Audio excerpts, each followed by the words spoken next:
again, if somebody put me on, best believe I'm giving him so much gratitude. I'm not giving him 3 to 5 bullets to the face. Oh my god! Like I'm looking like that's terrible. That's terrible. I think this one wasn't too bad. Not like part 6, because that had some really questionable ones. This one wasn't too bad. The first one with the big ass dog, the demonic dog. Like I said, I'll be more scared of the dog than I would be the dudes with the guns. And it's just like,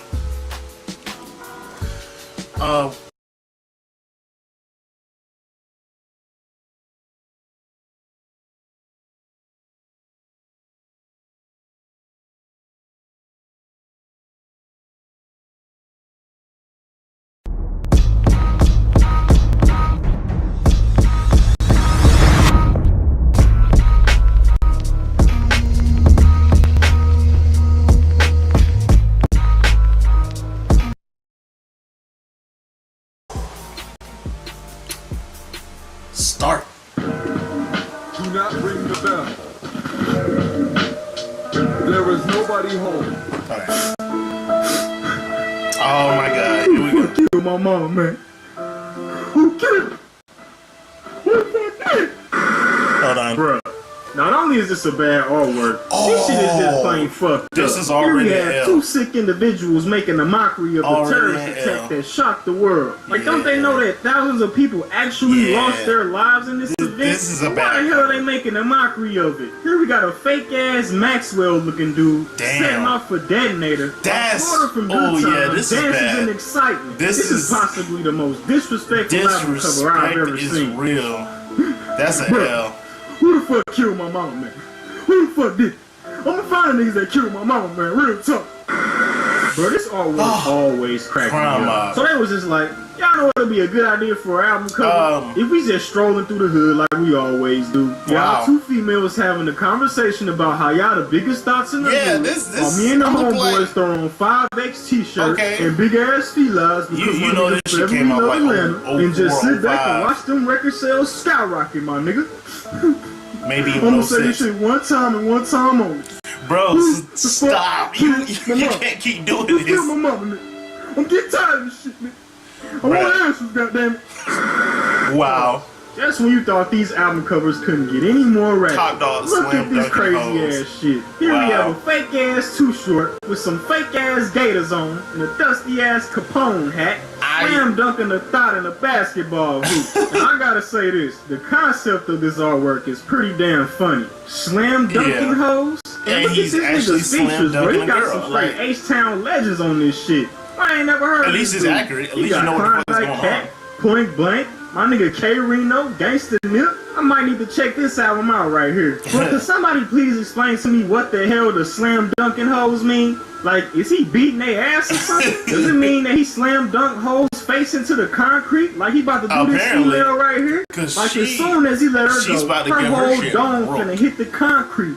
He She about to be in straight the splatter her hospital shit for all over weeks. the pavement. And why the hell is her face blurred out? Did this nigga even get permission to use this woman for his album cover? Nope. If not, that's just completely fucked up. And speaking of shit that's He ain't fucked giving no up, fucks. look He at was this just like- crazy ass shit. He was What just like, the fuck it. is this, bruh? Why does nobody this gonna look like tell. a cover of a bestiality porno Big or Bear some shit? doing Like he about to things. take all of these What? bears back up to his room and straight up fornicate with him. I Honestly- mean, just look at this shit. He got champagne, I wouldn't fucking wanna grapes, be in a room strawberries. full of He got these bears. motherfucking bears sipping on wine. What Surrounded the by fuck else are you fruit. supposed to think about this artwork? That's the Because one thing only you thing I don't can think of is that this guy have some sort of sexual fetish for bears. Bruh. Bruh, if I ever say this shit one more time, who the fuck killed my mom? I ain't gonna say it again. You gotta stop. Man, fuck all this shit. Got me on this motherfucking video. Bruh, go home. I'm trying to find out who killed my mama. Go home. Fuck this shit. Alright, now check this out. Helter These my Skelter. niggas Okay. right here. Helter Skelter, Helter Rock and Skelter. Rock. These are my guys, bro. And like always, I gotta say Okay, rest hold in on. peace to my boy Sean Price, one of my favorite rappers. But what the fuck is this artwork? Okay. Why do this nigga Sean Price got on this cheap ass Halloween costume to buy a fucking Target and shit. And why they got my boy Rob looking like a fake ass, ghetto ass Dr. Doom? Like this boy wearing some regular ass clothes, I'm gonna a disagree cheap with ass this. Halloween cape, and a fucking Freddy Krueger glove. And not why because are these are niggas great wearing rappers, Zorro but masks? Are they about to pull out swords and start slicing niggas up? Because we know they don't give a To me, fuck this about one a this bag money. They just blew that shit up and they just there is a stand lot there going on, posing though, for an man. album cover. Like, shouldn't y'all niggas be scrambling this money up right now? Why the hell are y'all just standing in the middle of the street looking like some fake ass Marvel villains? Bruh, I'm getting tired of fucking asking. I'ma need for you I'm getting so sick of asking to y'all stop. niggas, who killed my mama?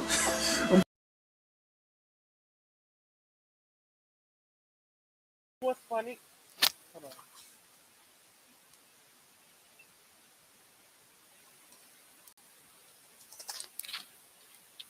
You know what's funny? Hold on. You know what's funny as fuck? This actually is a good record. What's funny, and I think that's probably why he did this shit. You know, people are gonna look this up, and they're gonna, cause like I'm like when I like, what the fuck is who killed my mama? Like, what kind of album is? And then I looked that shit up, and that shit that hold on, I'll show you. I don't think I'll get copyright strike because he's an indie artist, but I don't care. But yeah, I was like, yeah, this a bop. This kind of catchy. Then I'm like, this thing who killed my mama because he kept showing it over and over again.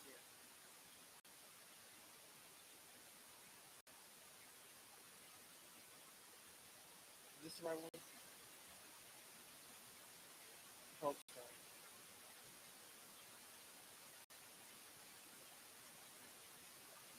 It is not. Hold on. Up, it's Tate Smalls, Young Busy Bone, you know who it is, you know what it is. And we just chilling, and we want y'all to come on, buy this record, Who Killed My Mama. Yeah, I don't know why the fuck he named it that, but I'm like, yeah, here it is. 'Cause this shit was so catchy. Who killed my mama? But after it's a hold on.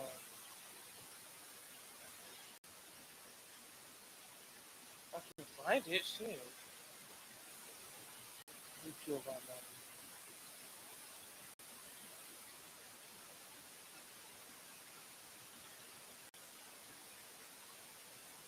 Is it?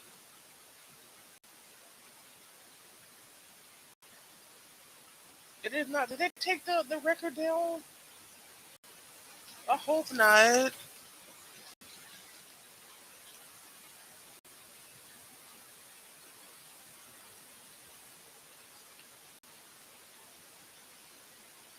No. Because the song was very catchy.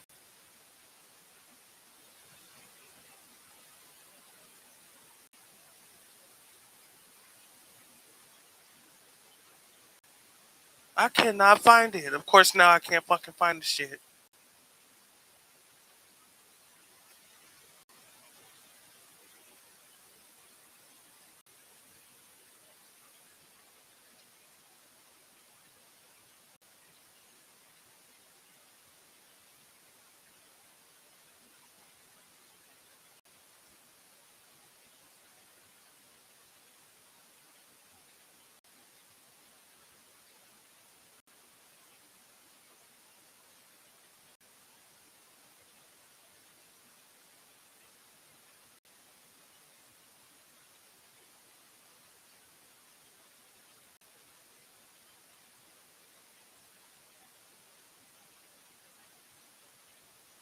Is this? Please tell me this is right.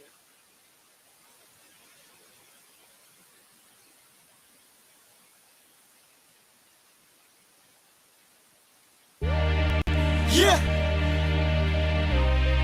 What time is it? It's 1:15, nigga. It's my time. Not even the same artist. Did they take it down? So that shit was.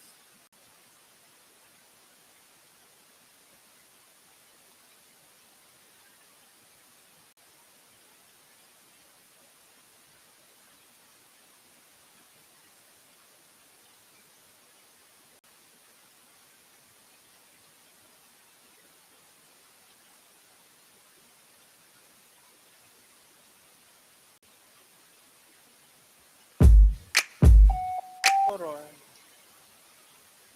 No, I want to find this damn. I know I wasn't tripping when I heard it. They done took it down. Why?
It's not bad.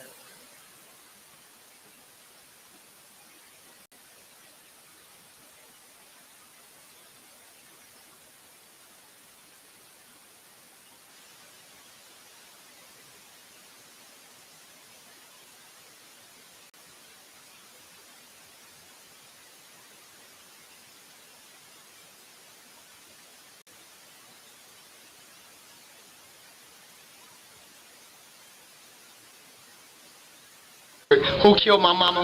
My boy Busy Bone is here. Yes, indeed. You know it's coming out August 3rd.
Right artist.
Is this it?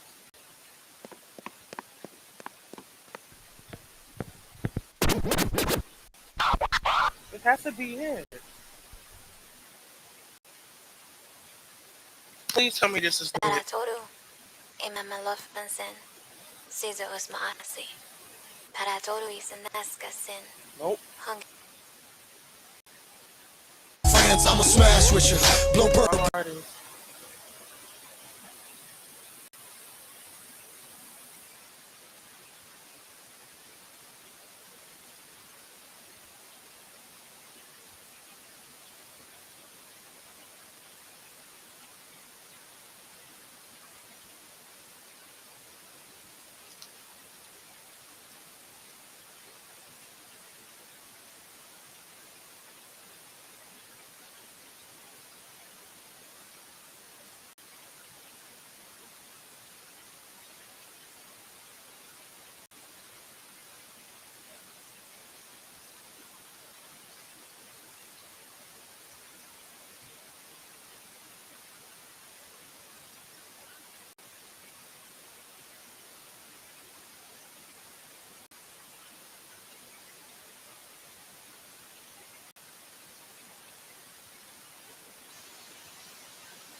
Yeah.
Why did they like, delete that album? I know it's on here.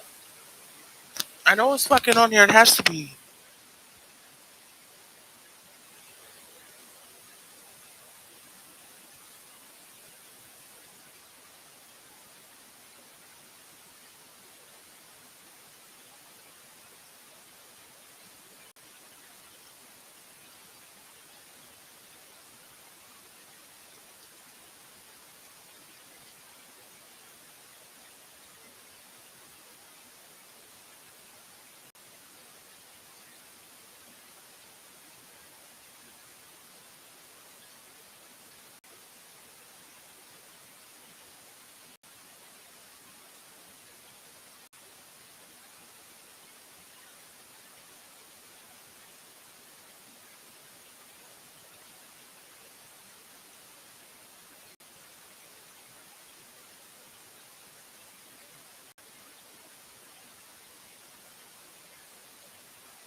That ain't it.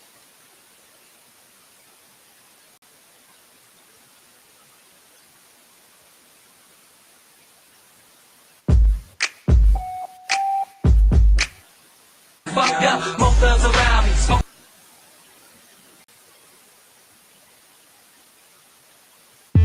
What's up? Look, this the motherfucker. This ain't that, definitely not it. They removed this whole damn album off the internet. Like it never happened. Like what the? I know I wasn't tripping.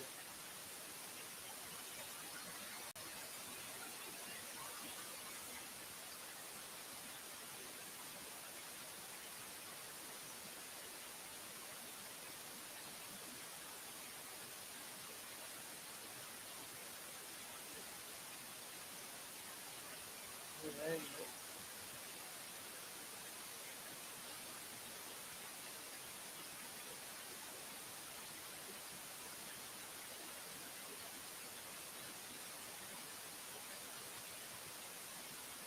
That ain't it.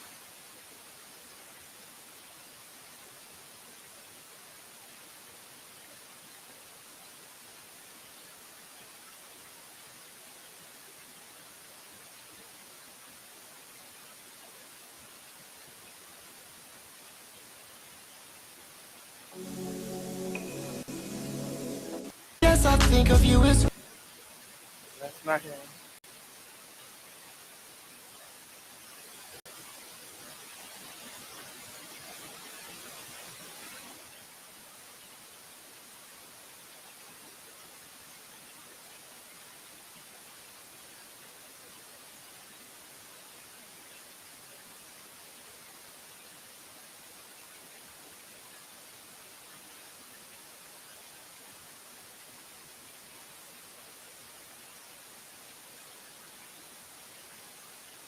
Is this it?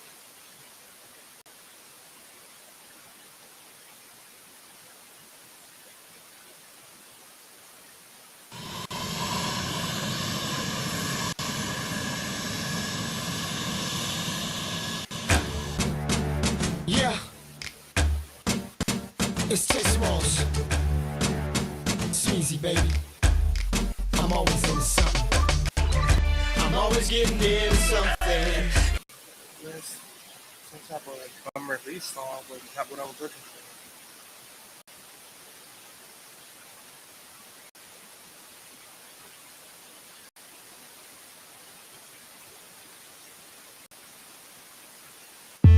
What's up? Look, this the motherfucking BG.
In the past life, wealth and we live royal. Tragic last name, respect you and stay loyal. Now you got a man that respects you and does for you. And I will not neglect this. That is not the same artist.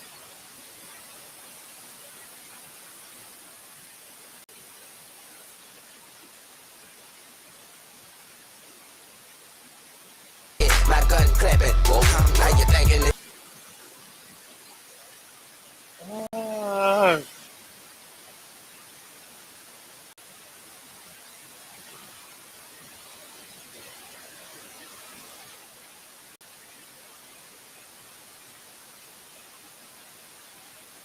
loaded, I'm so ready to explode. And I'm on Hennessy, it's enemy. I'm anatomy. They feel like let's roll. Rolling on dubs, let's get lit. And I'm more to your walls and so I bet you when I'm the right now. And typically our frequency can tear. Well, vehicle. Girl, my pockets all cheesy. Get on the dance floor, baby, don't tease me. We on the money like fat meat, greasy, and smeezy and PG. Baby, don't tease me. Stop dropping, mommy. Out the bar and tearing up, cause it's my time. Bring it back to that. You know. Till it's starting bad, boy. Let's roll, hold up, gotta get right. Let's roll, hold up. Anatomy. They feel like having me, I feel like having three. They all grabbing me, running to me like a track meet. I pack you, chapski, back. That's not even the right.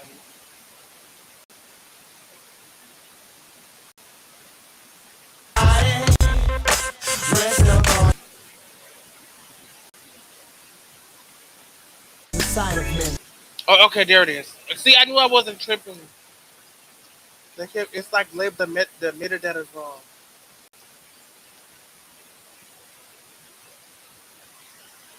The metadata was wrong. Yeah, Who Killed My Mama? Like, how could you forget an album name like that? What the hell?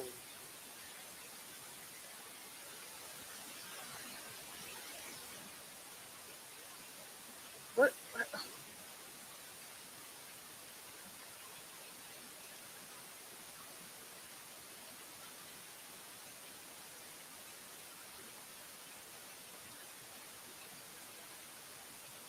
Finally found it like a half hour later. I knew I wasn't tripping. I wasn't a fever dream. I knew I wasn't dreaming that shit.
Soul mechanics on the beat.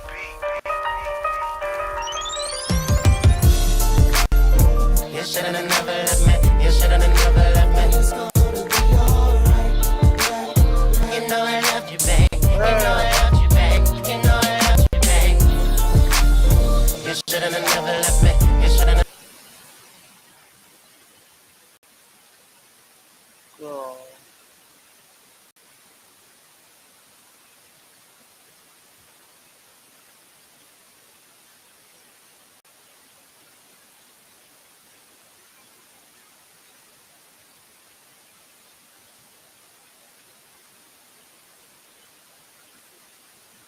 Yeah, it was this one.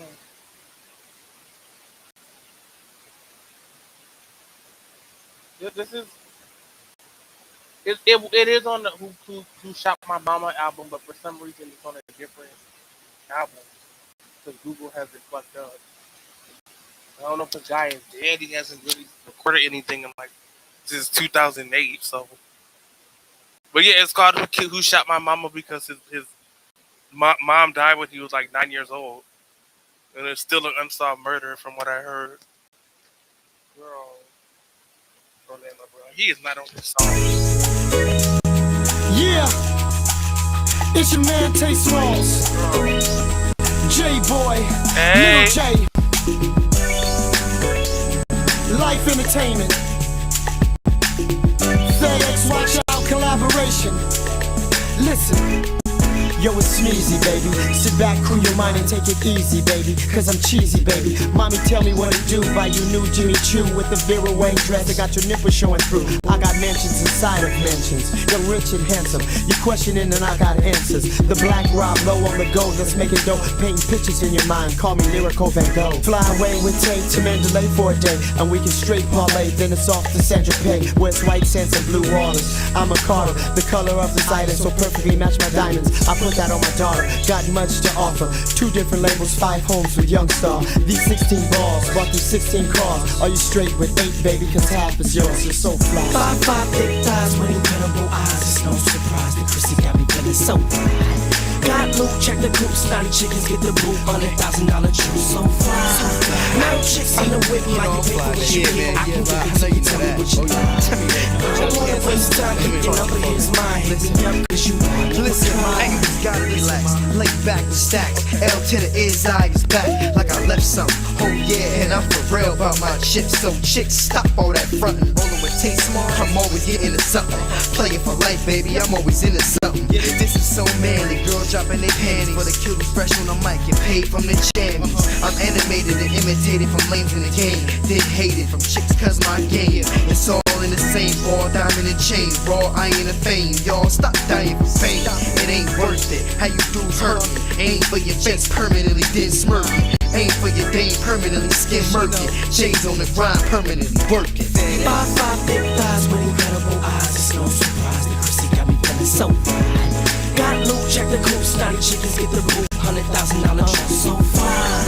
Model chicks in the whip, my you pay for what you get. I can give it to you, tell me what you like. I don't wanna waste time, keep this number in your mind. Okay, I remember back then. Chicks in the whip, my you pay for what you get. I can give it to you, tell me what you like. I don't wanna waste time, keep your number in his mind. Hit me up cause you want a kind. 5'5" thick thighs with incredible eyes. It's no surprise that Chrissy got me feeling so fine. Got loot, check the coop, snotty chickens get the boot. $100,000 juice, so fine. Now chicks in the whip, my you pay for what you get. I can give it to you, tell me what you like. I don't wanna waste time, keep your number in his mind. Hit me up cause you want a kind. Yeah, the album name and the album cover might be corny, but that's a good record. Shit, you would never know. But I mean, it worked because they're gonna see like, what the fuck is this? Who shot my mama? But then they're gonna go look up the record. They're gonna find that, even though the metadata for that it's all incorrect, but it's whatever. YouTube Music has the wrong tracks on it, but it's all right. But when I first saw this video, like, I don't know when I was in school. Maybe like 2000, like 15, 16. It worked. Like the YouTube music for his, I don't know if the man died, I don't know what, but his YouTube music page was correctly labeled. And there was a music video to that song, I guess, that they took down, I don't know. And it was just a ghetto nigger music video. They were just at like a club or whatever. They were like hoochies dancing and shaking their ass, but yeah. But I like the beat though, and I'm like, yeah, this who shot my mama? Like, yeah, you would think that this would be like shit, but no, that was a nice beat to it. It's supposedly Orlando Brown was on that song. I don't know. I didn't hear him on that damn song. But it said featuring Orlando Brown, but I don't know.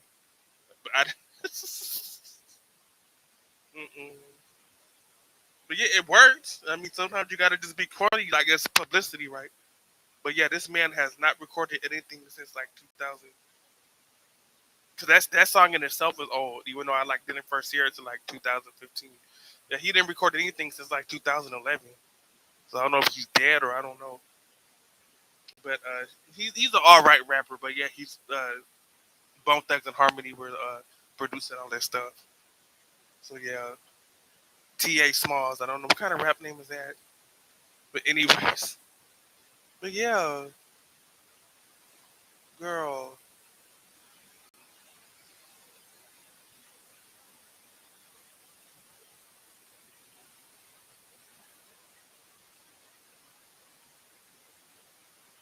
Anyways,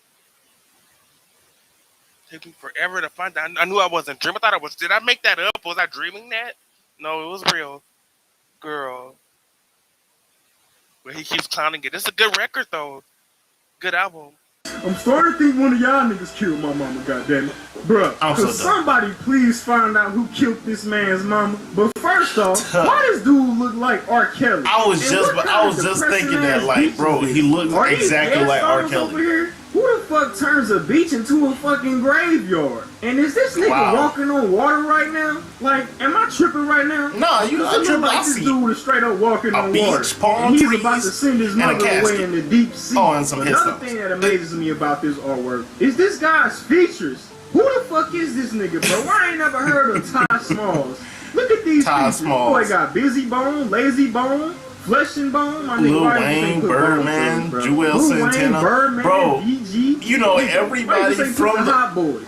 E40, everybody Jewel in Santana, the features is lit. Lilo from G Unit. But you don't know the actual rapper, like. God damn, this might be another album I gotta check out. But Wow. can we please find out who killed this man's mama? If y'all know any information, let your boy know. We gotta report this shit to the authorities, man. Yeah. This shit is sad right here, dog. Okay, so that was Terrible Rap Cover Art Part 10, Conspiracy Theory Edition. Most of those cover arts, I don't know exactly what the conspiracy theory was for most of those. Well, except the Ty Smalls one.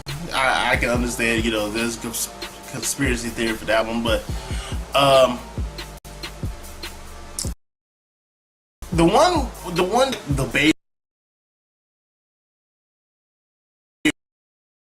bears all around him in fruit. I'm just looking like, I don't think anyone full of food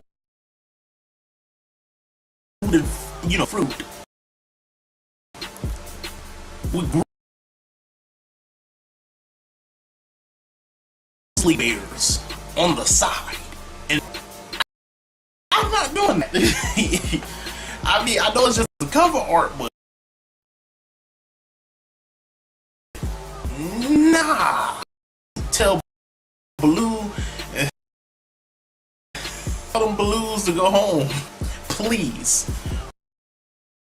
But yeah, this was. I was wondering, like, doing on the top small the cover in between each art. I was like, who is this nigga? He looks exactly like R. Kelly. Is R. Kelly? Oh, but the features he had was lit. I'm looking like, well, damn. Look, we still don't know who the motherfucker is. Like who's talking? But anyways, if you like my reaction, hit me and subscribe to my channel, and I will see you in the next video. So peace, 37 breath.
Today's mission is fueled by the Corporation for Public Broadcasting.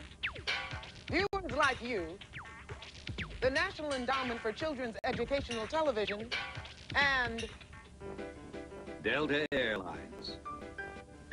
Because learning about geography is a great way for kids to learn about our world, one piece at a time. Delta Airlines, you'll love the way we fly.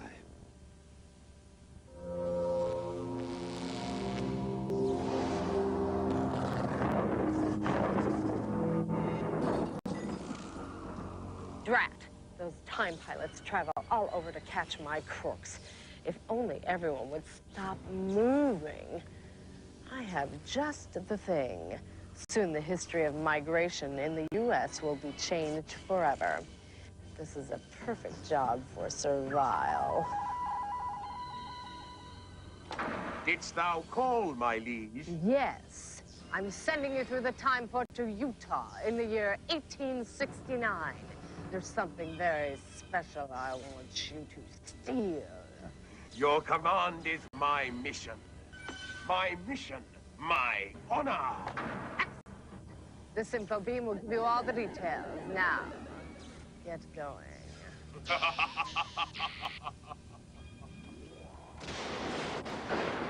Time pilots, Servile just stole something from the past. You've got 28 minutes to get it back, or history will change forever. Initiate chrono skimmer launch sequence. Boot up the chrono computer. Power up the engines. Extend the temporal sequencer. Now, get going. We're on the case and we're chasing her through history. Chrono skimmer, engines hot, vile villains, evil plot. Our brave squadron leader will help us defeat her and bring back the loot to its rightful place in time. Tell me where in time is Carmen San Diego. Stop her crime and solve this mystery. Tell me where in time is Carmen San Diego. We're on the case and we're chasing her through history. And here's the time pilot squadron leader, Kevin Shinnick. Welcome aboard, everybody. I want you to hang on tight because we've got a very big mission, but very little time. So let's meet today's time pilots, starting with Lily Thomas. Come on, Lily. Nice to see you. And David Salney. Come on, David. Nice to have you in the squadron. And Chris Canick. Come on, Chris. Nice to see you, buddy. All right, time pilots. Just so you know, we depend on fact fuel to power the chrono skimmer, and you guys will be generating that power with your answers, okay? Now, each of you is equipped with 100 power points. Let's check in with the chrono skimmer engine crew. All right, they look ready and raring to go. So let's begin our pursuit of Servile. Chief, what's our mission profile? Squadron, your time target is 1869, destination Utah. It's where two companies were working madly to finish a project to link one coast of the U.S. to the other. One company, called the Central Pacific, had thousands of Chinese workers. The other, called the Union Pacific, depended mostly on workers from Ireland. When the companies linked up at Promontory, Utah, and completed their project, the foreign workers stayed on, transforming the ethnic makeup of the United States, or so history told us till now, when Servile stole key parts of this project that helped turn a nation into a melting pot. Thanks for the info, Chief. All right, pilots, for 10 power points, what did Servile steal? Cobblestones, railroad spikes, or telephone poles? Remembering the clues we just heard? Project that connected one coast of the U.S. to the other. Many workers were Chinese and Irish immigrants and linked up at Promontory, Utah in 1869. Everybody in? Just about? Okay, Lily, what'd you say? I said railroad spikes. All right, David? Railroad spikes. And Chris? Railroad spikes. Correct answer is railroad spikes. All right, guys. What we like to see, starting off on a good foot. And now, pilots, we know what Servile stole. I'd say we want to get it back. But if one of you today can retrieve that loot and capture Carmen San Diego, you will win a complete multimedia computer system. So what are we sitting around here for? Let's go get it back. Engine room, let's warp to the time of the crime.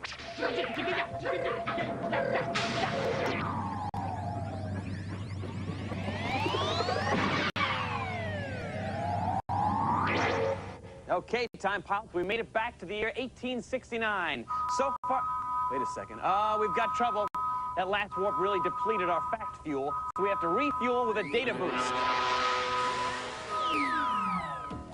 Okay, time pilots, I'll name a historical event. It's up to you to buzz in and tell me whether it took place in the 1860s or the 1960s. If you're right, you get 5 power points. If you're wrong, you lose 5. Okay, remember 1860s or 1960s. Here we go. Jesse James serves in Confederate Guerrilla Army. Yes, going to Chris. 1860s. Correct, 1863. He was just 16 years old at the time. China's population is 650 million. Going to Lily. 1960s? Yes, 1961. United Kingdom's population is 54 million. Going to Chris. 1960s? Yes, 1961. U.S. population includes about 500,000 free blacks and almost 4 million slaves. Yes, David. 1860s? Yes, 1860. First black soldiers in the U.S. Army. Going to Chris. 1960s? Actually, it's 1862. Many were former slaves at the time. All right, guys, we're starting off very tight, you know. But that was a great job because we replenished our fact fuel. And just a reminder, all our fact fuel is verified by Encyclopedia Britannica. Now let's continue our mission and get back those railroad spikes, shall we? All right. Hey, wait a sec. Hey, that's a clue finder, guys. It's locked onto a report from Millennia, the oldest woman in the world. I'll patch her up on the view screen. How's it going, Millie? Oh, I love these chat rooms. I was just in the Western chat room, recalling the time back in 1876 when I went west on the Santa Fe Railroad. We travelers back then had to rely on the eateries along the train route, and food was a mite odd. Chewy antelope steaks, eggs preserved in lime, rancid bacon. Of course, I love that kind of chow. Keeps me young. But then Fred Harvey opened a railroad depot restaurant called a Harvey House. He wanted to provide good food for Western travelers. It won't work, Fred, I told him. People like to eat chewy antelope. But did he listen? No. Soon, a chain of Harvey houses opened, staffed by waitresses called Harvey Girls. You know, before then, there were few opportunities for women to work out west. But Harvey houses provided decent jobs and allowed more women to join in the adventure of Western migration. You know, I think I still have some of that chewy antelope lying around, but I want you to taste it fresh. I bet I can find some here on antelope.com. They have everything. There it is. Told you. All right, thanks, Millie. You know, she's 1,000 years old.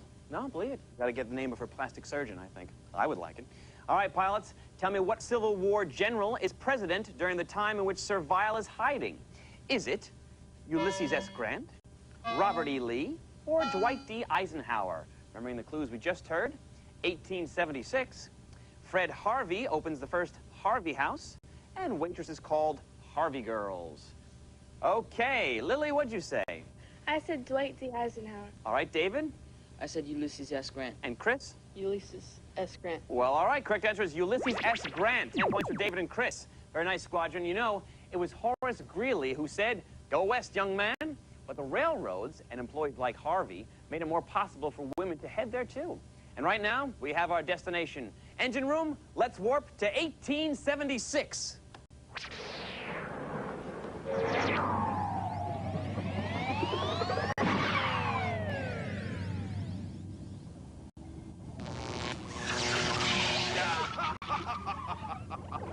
So much for the time pilots. Pilots, we made it to 1876, but Servile has zapped our fact fuel. It's time for another data boost. Okay, time pilots. I'll name a famous person. Your job, buzz in and tell me whether in the year 1876, that person was already dead or not yet born. Okay, if you're right, you get 5 power points. If you're wrong, you lose 5. Remember, 1876 is the year already dead or not yet born. Dutch painter Rembrandt. Going to Lily. Not yet born? Actually, already dead. Died in 1669. Charles Lindbergh. Yes, David. Not yet born? Correct. He was born in 1902. Mick Jagger. Yes, Chris. Already dead? Actually, not yet born. He was born in 1943. How about England's King Henry VIII? Going again to Chris. Already dead? Yes, died in 1547. Finally, Nat Turner. Going to David. Already dead? Yes, died after 1831 after leading a successful slave revolt. Very nice, guys. You replenished our fact fuel. And that, of course, means we are ready for time travel, guys. So right now, wait a sec. Oh, hey, we're in luck again. It's the clue finder. It's a lucky day, guys. Locked on to someone in the future. Let's bring them on board, see if they can help us.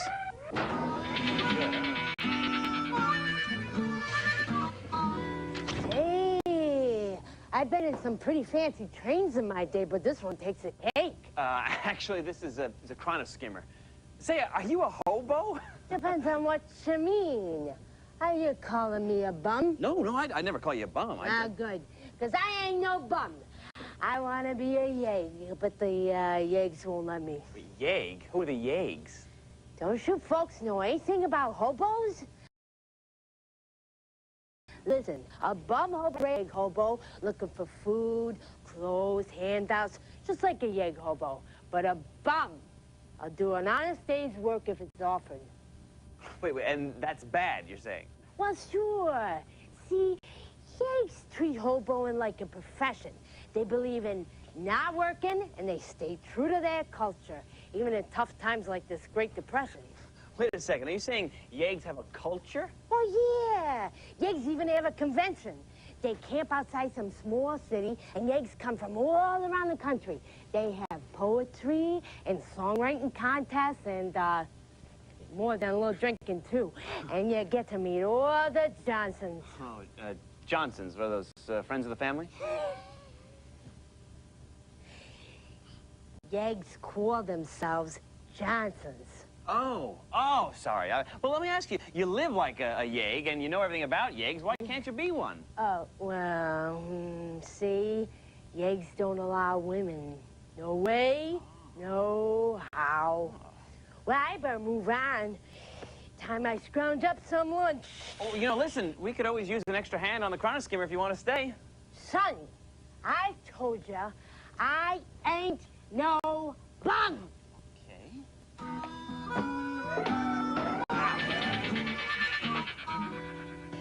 Well, I'll get this looked at a little later. All right, pilots, name the decade where Servile is now hiding. Is it the 1830s, the 1910s, or the 1930s? Remembering the clues we just heard, tough times during the Great Depression, hobos ride the rails, and yeg culture among the hobos. All right, guys, lock on to an answer as soon as you can. Okay, Lily, what'd you say? I said the 1910s. Okay, David? I said the 1930s. And Chris? I said the 1930s. All right, correct answer is the 1930s. 10 points for David and Chris. Very nice, Squadron. You know, pilots, while many were using trains to migrate west, thousands of hobos rode the rails from city to city with no final destination. But trains won't have tracks to run on if we don't get back to spikes. So, let's warp to the 1930s.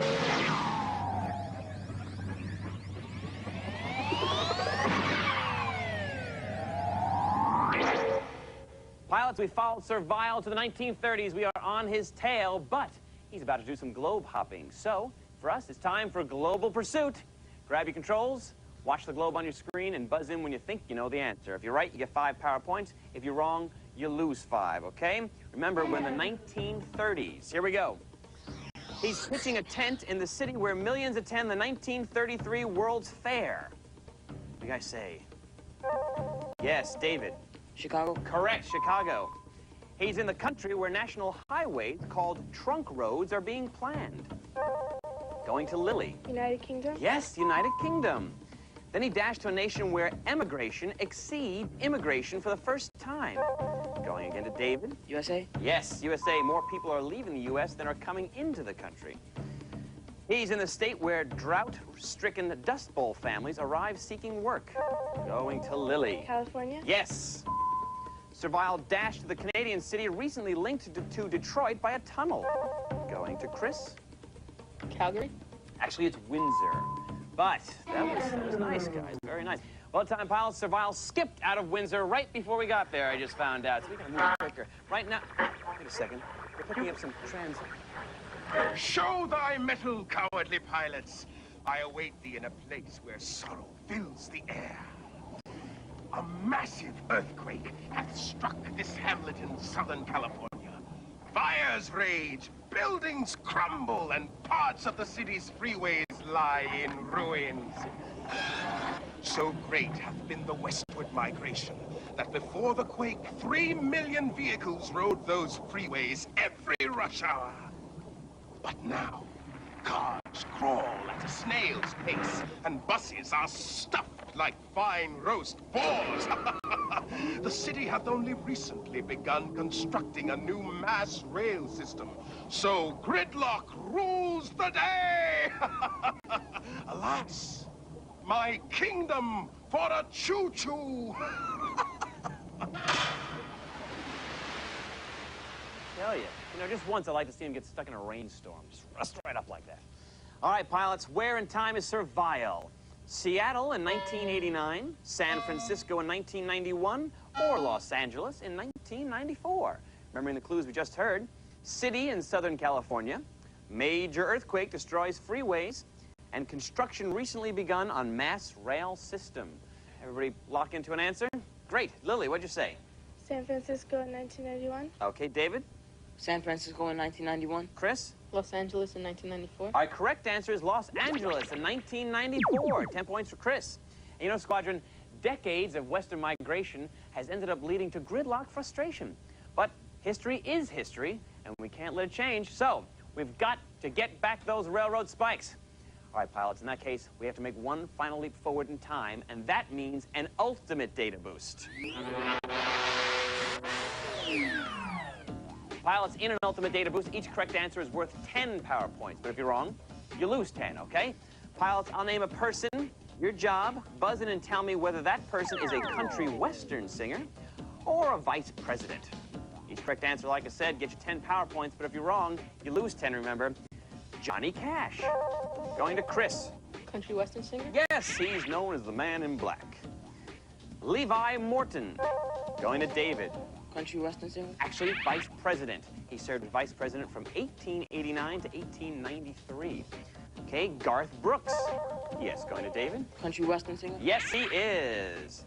How about Richard Nixon? Going to Lily. Vice president? Yes, he was Dwight D. Eisenhower's vice president. Dan Quayle. Going again to Lily. Vice president? Yes, he was George Bush's vice president. Billy Ray Cyrus. Going to David. Country western singer? Yes, he was. He had a #1 country hit with Achy Breaky Heart. Like that song, David? All right, well, you knew it anyway. Good for you. How about George Dallas? Going again to David. Country western singer? Actually, vice president. He served as vice president from 1845 to 1849. Okay, John Nance Garner. Going to Chris. Vice president? Yes, he served under Franklin Roosevelt. And finally, Winona Judd. Yes, going to David? Country western singer? Yes, good one. Okay, let's see how well we did there, guys. Lily has 140 power points, David has 165, and Chris has 160. So that means that David and Chris, you're going to move on to the next phase of this mission. But Lily, nice job, kiddo. You did a great job here. We're proud to have you in the squadron. And now, the chief wants to say a few words to express our appreciation. Jousting against Sir Vial can be a time pilot's toughest test. Next time, you'll be ready for him with this Acme TimeNet mission pack.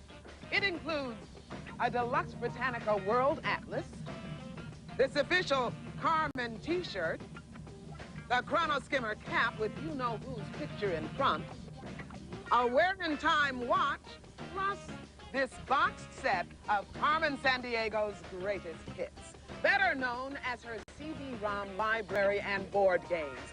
They're crammed with crimes and clues to keep you sharp for your next flight. From Acme TimeNet Command, we salute you. Okay, squadron. We've sent Lily back to command. We're going to stay on board. We're going to complete this mission as if you guys ready. You guys ready? Alrighty.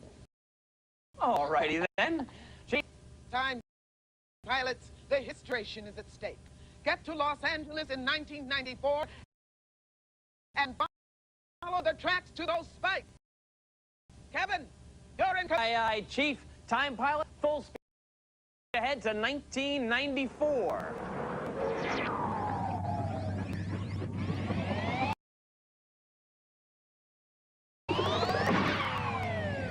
We've got railroad spikes and cyber sphere. Quick, activate the loot tractor beam. I must exit only to just a game. All right, guys, we've gotten back the railroad spikes and on board. Congratulations, guys, you've completed mission objective 1. Plus, now you're one step closer to winning that awesome multimedia computer system. Before we continue chasing Servile, we've got to return the loot to the year 1869. So let's check in with the Chief. Chief!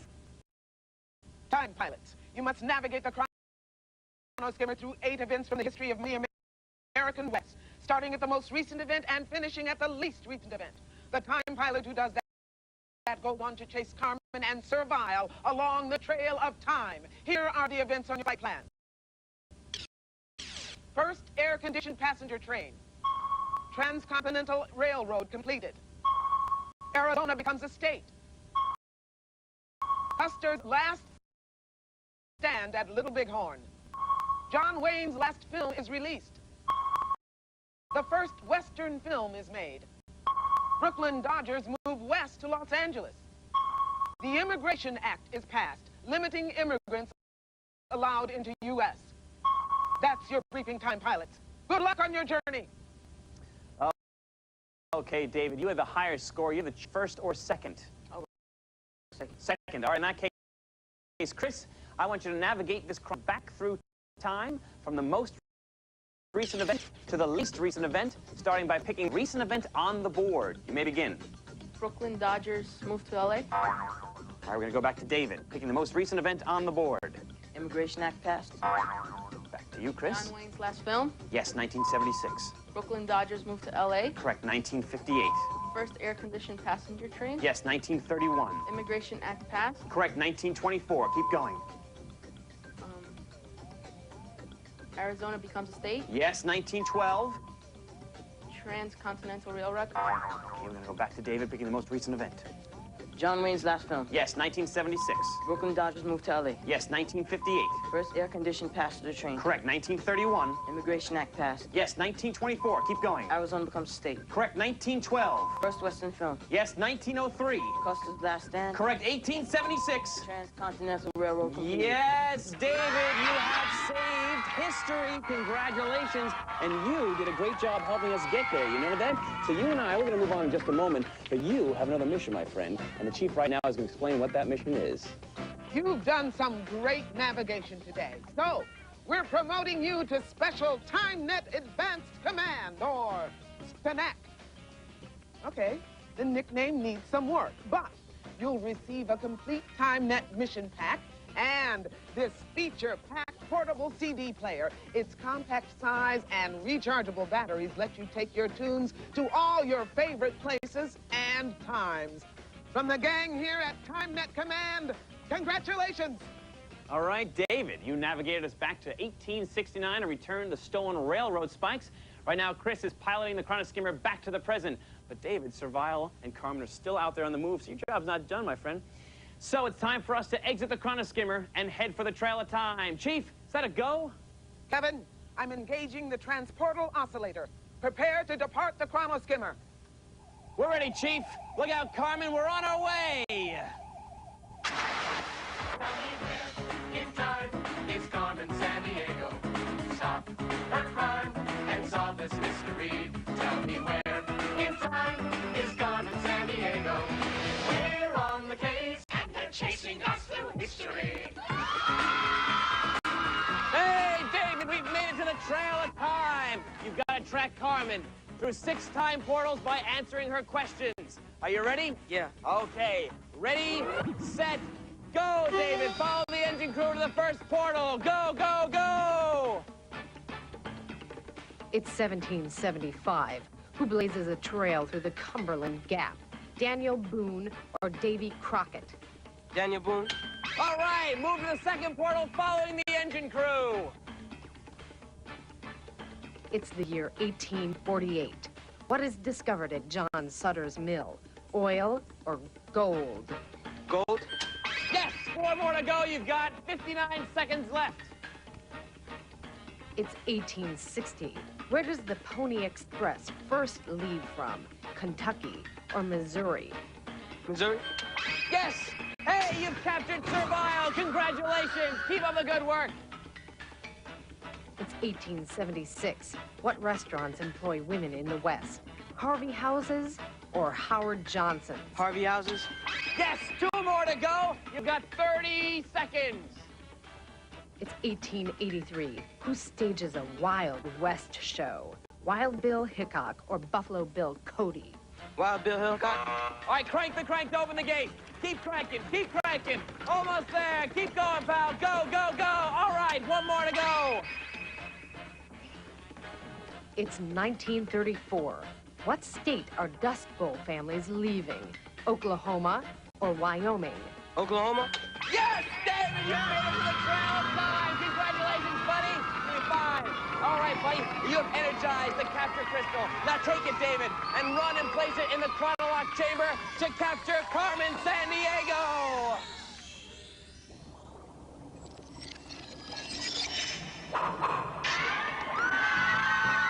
Fantastic, David. You completed every one of your missions.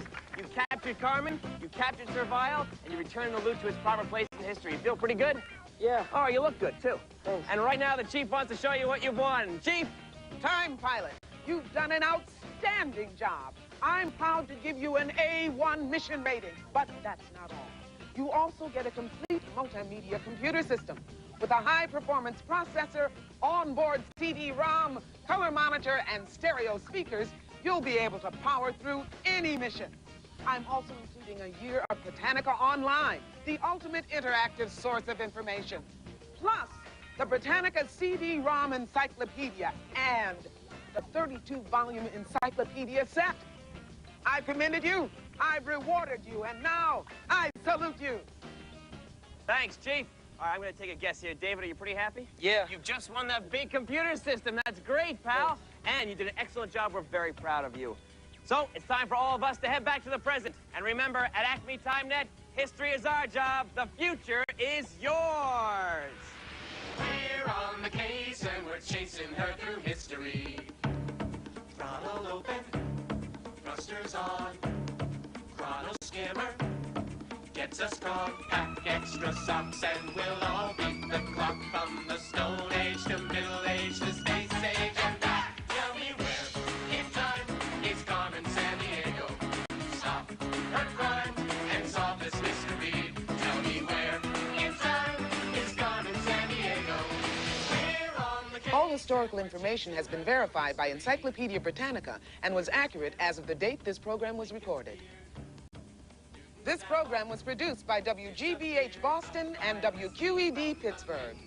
Carmen's journey through time is propelled by Delta Airlines. Because learning about geography is a great way for kids to learn about each other, no matter where they hang their hats. Delta Airlines, you'll love the way we fly. And by the Corporation for Public Broadcasting, viewers like you, and the National Endowment for Children's Educational Television. This is Lynn Thigpen signing off. This is PBS.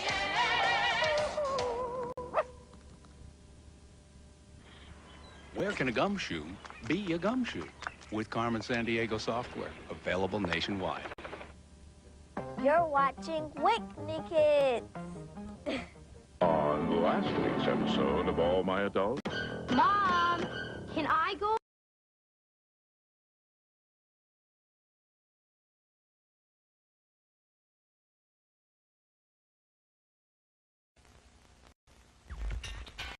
Today's mission is fueled by the Corporation for Public Broadcasting, viewers like you, the National Endowment for Children's Educational Television, and Delta Airlines. Because learning about geography is a great way for kids to learn about each other, no matter where they hang their hats. Delta Airlines, you'll love the way we fly.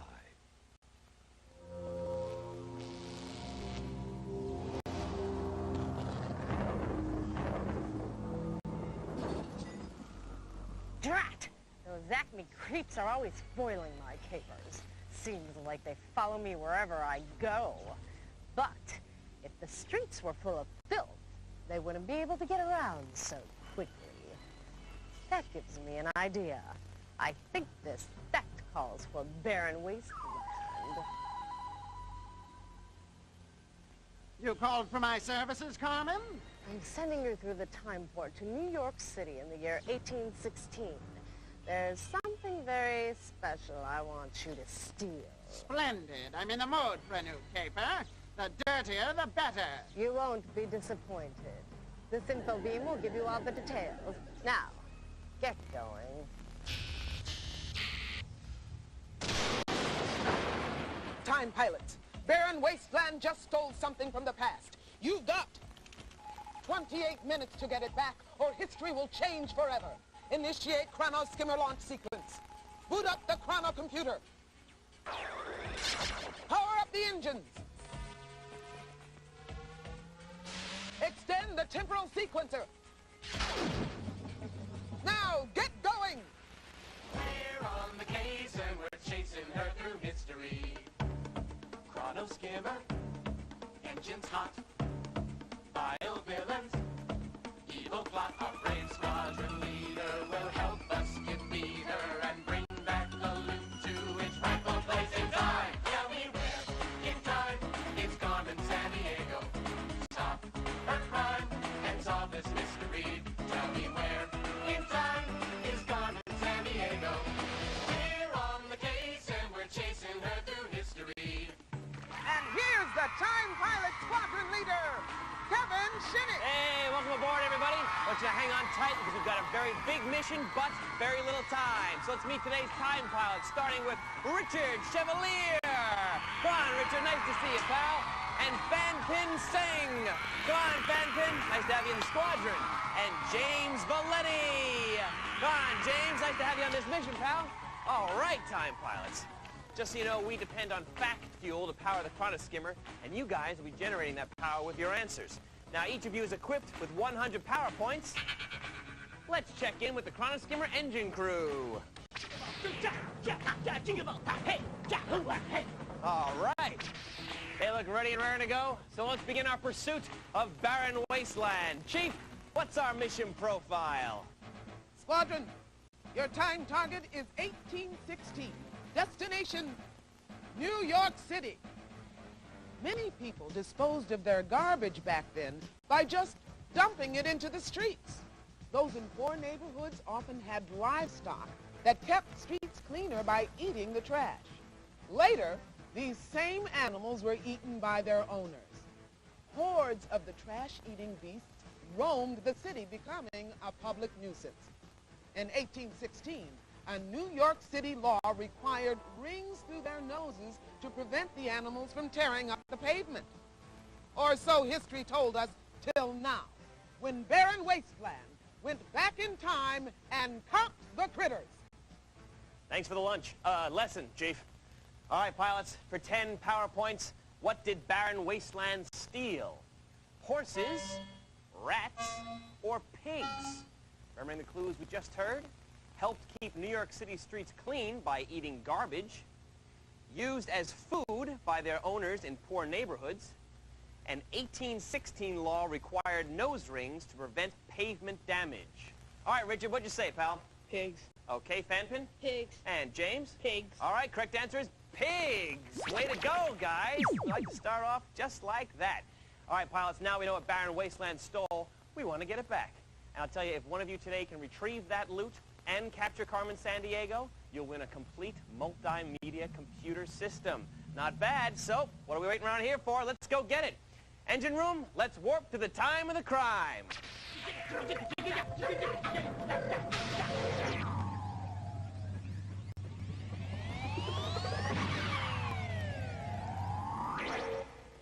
Okay, pilots, we made it back to 1816. Oh, looks like trouble, guys. We've depleted our fact fuel from that last warp, so we need to refuel with a data boost. All right, time pilots. I'll name 2 famous people.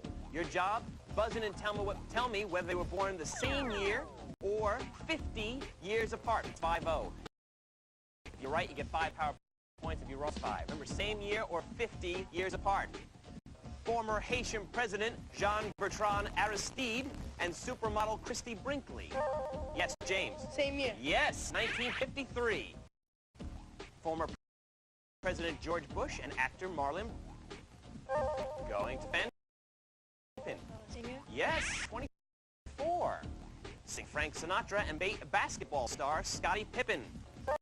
Going to Richard. 50 years apart. Yes, Sinatra was in 1915 and Pippen 1965. Actor W.C. Fields and businessman politician Ross Perot. Going again to Richard. 50 years apart. Yes, Fields in 1880 and Perot in 1930. Finally, gangster Al Capone and film director Alfred Hitchcock. Going to Richard. 50 years apart. Actually, that would be the same year, 1899. But very nice job because we replenished our fact fuel, guys. And just a reminder, all our fact fuel is verified by Encyclopedia Britannica. Now let's continue on 1816 and get back those pigs. All right. Wait a second, guys. We're in luck. That's the clue finder. It's locked onto a message from Malia, the world's oldest woman. Watch the view screen. What's on your mind today, Millie? I was thinking back to the Spanish-American War. Times were hard. Not only was the war going on, crackers were only sold in barrels. So I had a talk with my pal Adolphus Green, president of the new National Biscuit Company, and I told him, Greenie, people don't want to root around in some smelly old cracker. They want fresh crackers in airtight packages. Well, old Adolphus took the hint and created the Unita biscuits.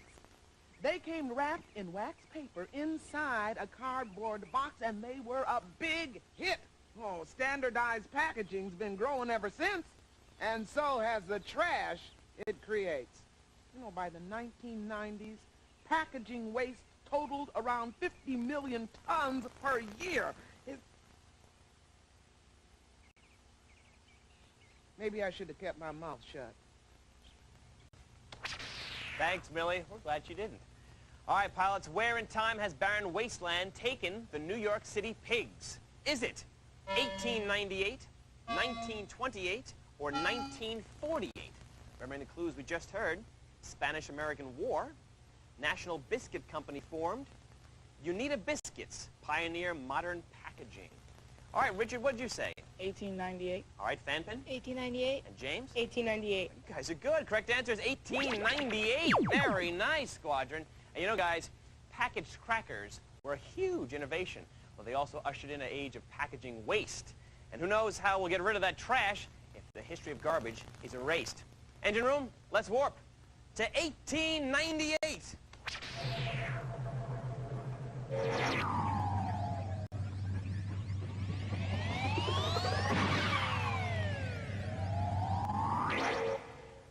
All right, we followed barren wasteland to the year 1898, but he's about to do some globe hopping in the early 1900s. So for us, it's time for Global Pursuit. Grab your controls, watch the globe on your screen, and buzz in when you think you know the answer. If you're right, you get 5 power points. If you're wrong, you lose 5, okay? Remember, we're in the early 1900s. Here we go. Barron went for a spin in the city where a self-contained electric washing machine called Thor is developed. Yes, Fanpin. Correct, Chicago. He's blowing through the place where the first practical electric vacuum cleaner is patented. Yes, again, Fanpin. Actually, it's England. Creator Hubert Booth runs a door-to-door vacuum service, and his clients include the King. The King had a lot of rugs. He's relishing the city where the pork hot dog is first introduced at a World's Fair. Yes, Fanpin. Actually, it's St. Louis. The ice cream cone was also introduced at that same 1904 World's Fair. Quite a bit. He went to the country that's hit the hardest by the bubonic plague. Yes, Richard. India. Yes. Now Barron's in the city where Drano was just invented. What do you guys say? Yes, James. Cincinnati? Yes, Cincinnati it is. Nice call there. All right, guys. Well done. That's the good news. Bad news is we just found out that barren wasteland has left Cincinnati already. So we gotta get on the move like that, because so far things are going good, but we just gotta keep moving. And wait a second. Barren wasteland, at your disservice. I'm in a Tennessee city waiting for the garbage to pile up. 1,300 sanitation workers are on strike to protest the city's discrimination against black employees. As for me, I never discriminate. I treat everyone badly. Dr. Martin Luther King recently arrived to support the striking workers, but after making a stirring speech, he was tragically assassinated. The world will remember King as a hero and great civil rights leader, and they'll remember you as the time pilots who couldn't catch Barren Wasteland. So long, chumps! I don't know, I'd say he was the chump. Wouldn't you guys say that? Because he just tipped us off to where he is. Is he in Montgomery, 1928, Nashville, 1948, or Memphis, 1968? Remembering the clues we just heard. Dr. Martin Luther King Jr. is assassinated, city in Tennessee, and sanitation workers strike. All right, Richard, what'd you say? Memphis, 1968. All right, Fanfin? Memphis, 1968. James? Memphis, 1968. Okay, correct answer is Memphis, 1968. Very nice, guys. 10 points for everybody. You know, pilots, trash isn't usually linked to historic events, but it was a sanitation workers strike that brought Dr. King to Memphis, and his assassination there changed the course of history. So let's warp to 1968.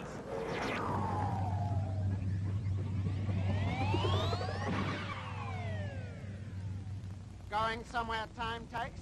I don't think so.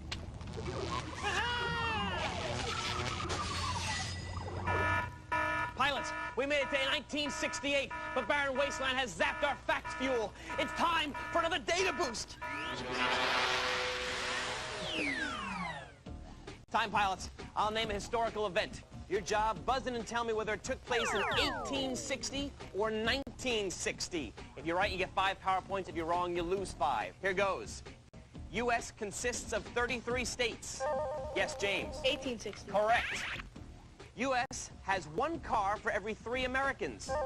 Again, James? 1860? Actually, 1960. Frederick Walton patents his process for making linoleum. Yes, Richard? 1960? Actually, it's 1860. World's first felt tip pen introduced. Going again to Richard. 1960? Correct, 1960. Very good. Americans eat an average of 99 pounds of beef per year. Going to Richard. 1960? Correct, 1960. Very nice, guys. And that means we're ready for time travel in 1968, guys. Looking... Wait a second. Hey, the clue finder's locked onto someone. This time they're in the future. Let's bring them on board, see if they can help us.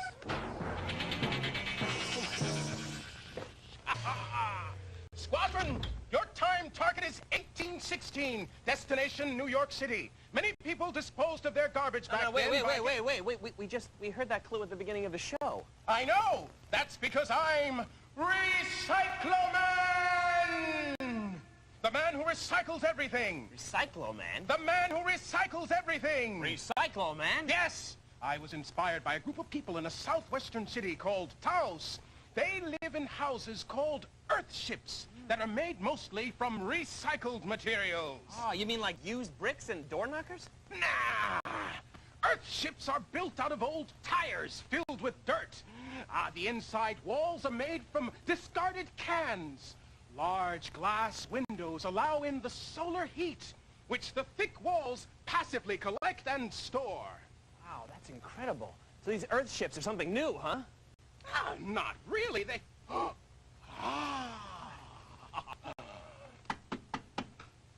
That's good recycling. We play our part. You see, the first Earthship was designed by a man named Michael Reynolds back in the early 1970s. And now, in 1994, Reynolds is planning an entire Earthship community of over 100 homes outside of Taos. Wow, that is amazing. But, you know, something very familiar about that outfit. I did... Yes? Wait a second. Hey! It's the old Acme Man costume from the old Where in the World is Carmen Sandiego? Yes, of course! Even my costume is recycled. But now, I'm afraid I must be going. For neither rain, nor snow, nor gloom of night can keep me from my appointed rounds. Recycle! Recycle! Trash away! Trash away! Trash away! Oh! All right. Very nice. There was Recycle Man, of course. He recycles everything. Let's hope he stopped at his socks. All right, pilots. Tell me the state where barren wasteland is hiding. Is it New Mexico, Montana, or Alabama? Remembering the clues we just heard. The year 1994. Southwestern city called Taos and home of the first Earth ships. All right. Richard, what'd you say? New Mexico. Okay, Fanpin? New Mexico? And James? Montana. All right, correct answer is New Mexico. 10 points to Richard and Fanpin. You know, pilots, we've traveled from an era when pigs ate trash discarded from homes to a time when homes are built from discarded trash. But all that history will end up in the dumpster if we don't find those swine. All right, pilots, to do that, we have to make one final leap forward in time. That means an ultimate data boost. Pilots, in an ultimate data boost, each correct answer is worth 10 power points. But if you're wrong, you lose 10, okay? All right. Right. I'll make a statement about pigs. Buzz in and tell me if that statement is true or false. Okay, here we go. In 1863, Cincinnati, Ohio, widely known as Porkopolis. Going to James. True? Yes, it is true. That's because it was such a major pork processing center. Pigs have 5 toes. Going to Richard. False. Correct. It is false. Their hooves have 2 functioning, unfunctioning digits. Pigs were probably introduced to North America by Columbus. Going to James. True? Yes, on his second voyage in 1493. Very nice. Pig insulin is used by... Going to Fanpin. True? Yes, it's true. Insulin from the pancreas of the pig is used to control blood sugar levels in diabetics. All right? Until 1962, Pig Latin, the language is taught at Harvard University. Going to James. False? That is false, or false fake. Pig Latin. Pigs have a smell and have been used to sniff out explosives. Going to Fanpin. Actually, that's true. That is true. The Jewish and Islamic religions consider pork unclean and therefore inedible. The pig who starred in Babe was $7 million and a percentage of the gross. Going to James. False? That is false. Sure. Actually, a number of pigs were used for the part of Babe. All right, guys, finally, pigs are among the most intelligent domesticated animals. Going to Fanpin. True. It is true. Very nice. Guys, good round. Got a breather there, huh? Whew. All right, Richard has 175 power points. Fanpin has 150. James has 180, which means that Richard and James moving on to this mission. And you did a very nice job. Good job. Happy to have you in the squadron. And now, appreciation. Criminals, criminal. Don't let barren wasteland get you down. You, a deluxe Britannica World Atlas, this official Carmen t-shirt, the Chrono Skimmer cap with you-know-whose picture in front, a wear-in-time watch, plus the Carmen San Diego CD-ROM library and board games. You match wits against the crime queen herself through countless cases and thousands of clues. From Acme TimeNet Command, we salute you. Okay, Squadron. We've sent Fanpin back to TimeNet Command while we stay on board here and complete this mission. You guys ready? Yes, sir. All right, then. Chief, we're ready. Time pilots, the history of sanitation is at stake. Get to New Mexico in 1994 and root around for those swine. Kevin, you're in command. You got it, Chief. All right, time pilots, full speed ahead to 1994.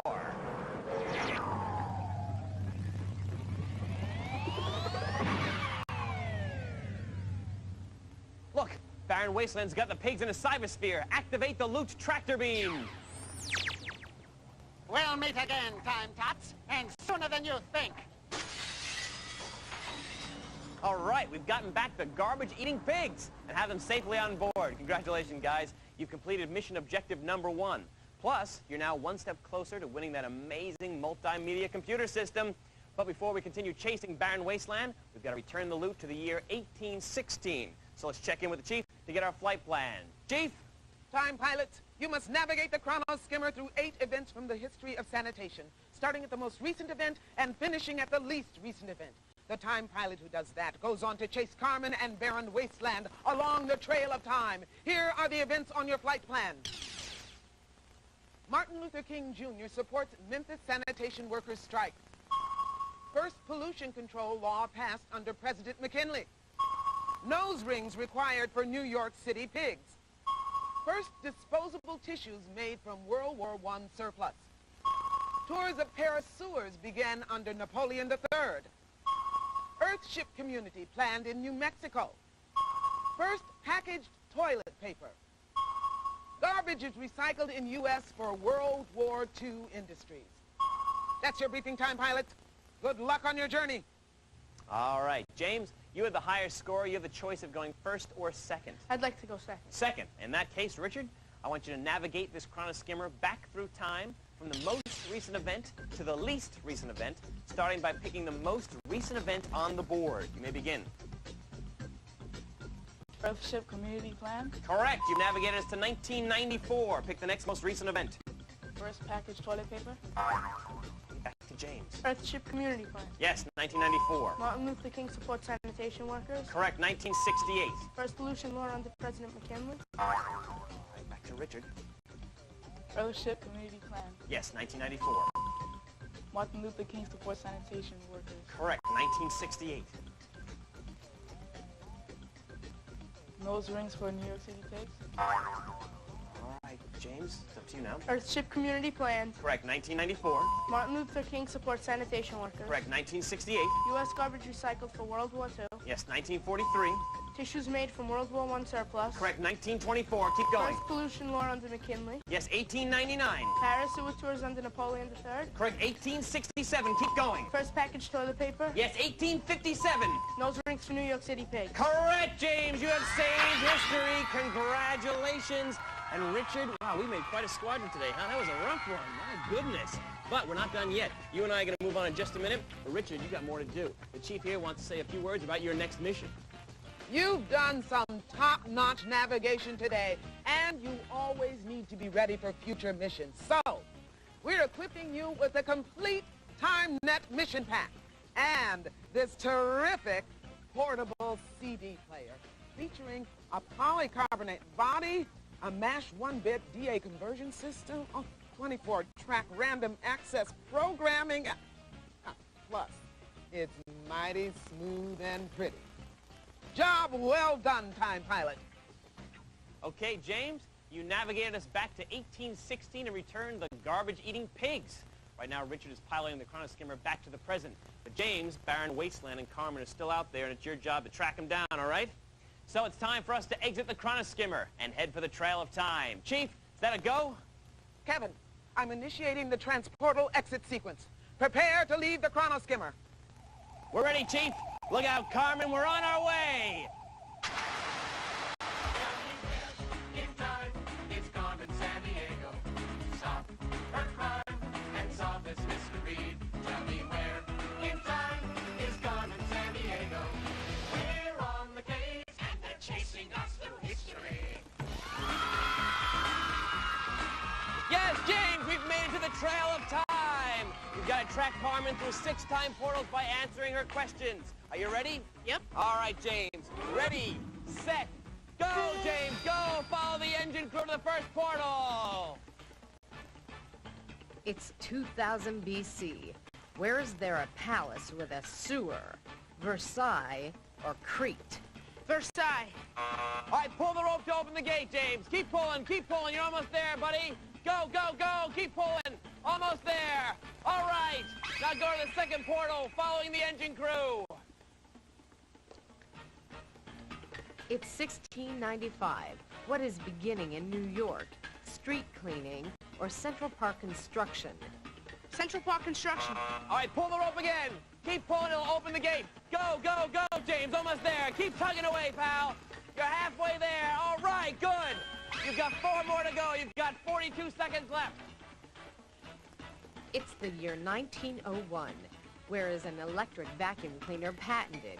England or Germany? England. All right. Yes, you've captured Barren Wasteland. Congratulations, James. Keep up the good work. It's 1945. What is helping cause smog in Los Angeles? Cable cars or burning trash? Burning trash. Yes, 2 more to go. You've got 13 seconds. It's 1989. What oil company's tanker causes a huge spill in Alaska? Exxon or Texaco? Exxon. All right, come on, the next one. One more. Oh, James, we ran out of time and Carmen has escaped. But you did capture Barren Wasteland. That's very tough to do, and you did it. And you returned the loot to its proper place in time, buddy. Right now, the Chief's got something she wants to tell you. Chief? Time travel is not for the faint of heart. And you showed great courage and skill chasing Carmen today. To reward your fine work, you'll receive a full 32-volume set of Encyclopedia Britannica. It's the perfect tool to brief yourself on any future mission. Plus, this CD radio dual cassette system will let you listen to great tunes while you do it. Congratulations! You're now a head navigator. Thanks, Chief. James, you had a tough mission, but you did great. You make an excellent time pilot, and we're proud of you, buddy. Right now, we've all got to go back to the present. And remember, at Acme TimeNet, history is our job. The future is yours. We're on the case and we're chasing her through history. Throttle open, thrusters on, chrono skimmer gets us strong. Pack extra socks and we'll all beat the clock from the Stone Age to Middle Age to Space Age and back. Tell me where in time it's Carmen Sandiego. Stop her crime and solve this mystery. Tell me where in time it's Carmen Sandiego. We're on the case and we're chasing her through history. Nero's spittle, Lincoln's beard, Newton's apple. All historical information has been verified by Encyclopedia Britannica and was accurate as of the date this program was recorded.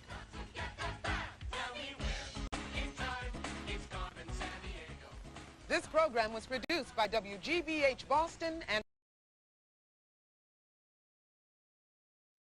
Held by Delta Airlines. Because learning about great way for kids to learn about our world, one piece at a time. Delta Airlines, you'll love the way we fly. and by the Corporation for Public Broadcasting, viewers like you, and the National Endowment for Children's Educational Television. This is Lynn Fixon saying so long for now, time pilots.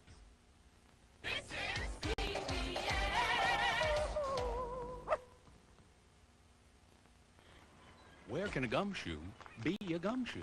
With Carmen Sandiego software, available nationwide.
chasing her through history.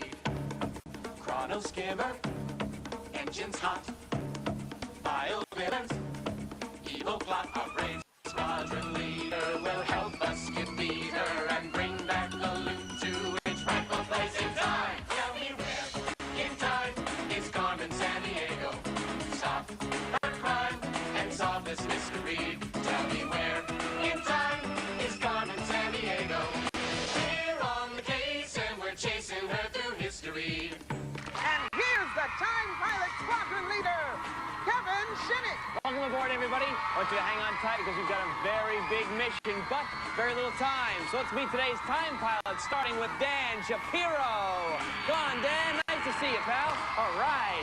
And Leslie Peebles. Come on, Leslie. Nice to see you. And Marissa Ventura. Marissa, nice to have you on the squadron. Very nice, time pilots. Just so you know, we depend on fact fuel to power the chrono skimmer, and you guys will be generating that fuel with your answers, okay? Now, each of you is equipped with 100 power points.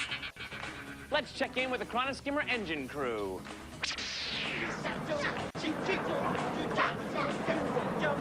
All right, they look ready to me.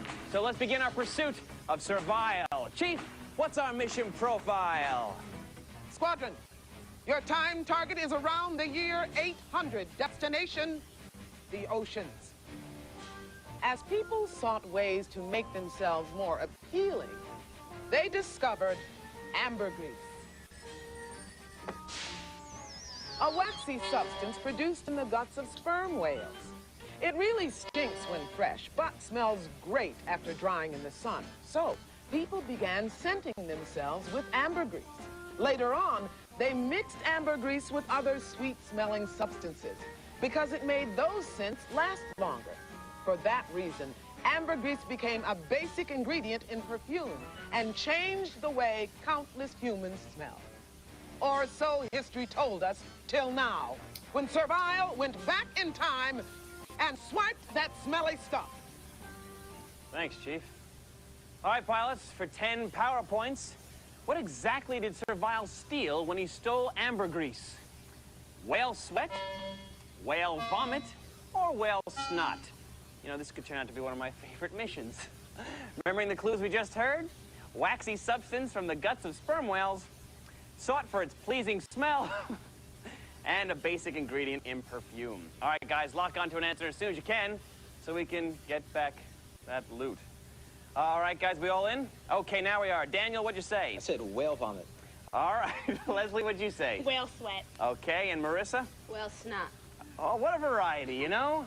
Okay, correct answer is whale vomit. 10 points for Daniel. I bet you're real proud of that, Daniel. All right, guys, very nice. And now we know what we're looking for. We want to go get it back, because that's our job. So I'll tell you, if one of you today can retrieve that loot, I'm going to ask you to wash your hands thoroughly. But if you can retrieve that loot and capture Carmen Sandiego, you'll win a complete multimedia computer system. I think that's worth it, right? So let's go get it back, shall we? Engine room, let's warp to the time of the crime.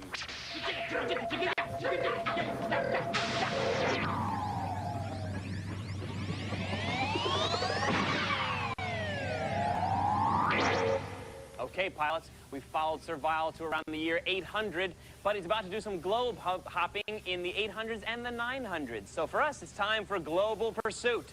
Grab your controls, watch the globe on your screen, and buzz in when you think you know the right answer. If you're right, you get 5 power points. If you're wrong, you lose 5 power points, okay? Remember, we're in the 800s and the 900s, but we're referring to places by their 20th century names. Here we go. Servile's in the country that produces the world's first known printed book. Yes, Daniel. China. Correct. The Diamond Sutra, printed in the year 868. He's flocked to the country where people hunted 10-foot-tall birds called moas. Going to Leslie. New Zealand. Yes, New Zealand. He's in the country where chiefs carry stone axes as symbols of their prowess in warfare. Going to Daniel. Honduras. Yes, Honduras. I, however, just wear patches. Yeah, simple as that. Servile's sniffing around the city where rosewater perfume is made. What do you think, guys? Time's of the essence. Actual answer is Damascus.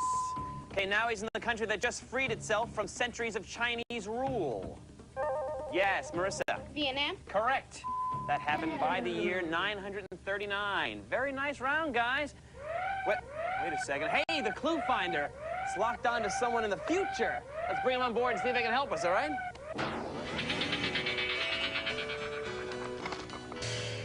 Well, hi. Who are you? Whoa, what is that smell? Oh. It's the scent of my husband. He smells like a foot, but I love him so. Oh, doesn't he bathe?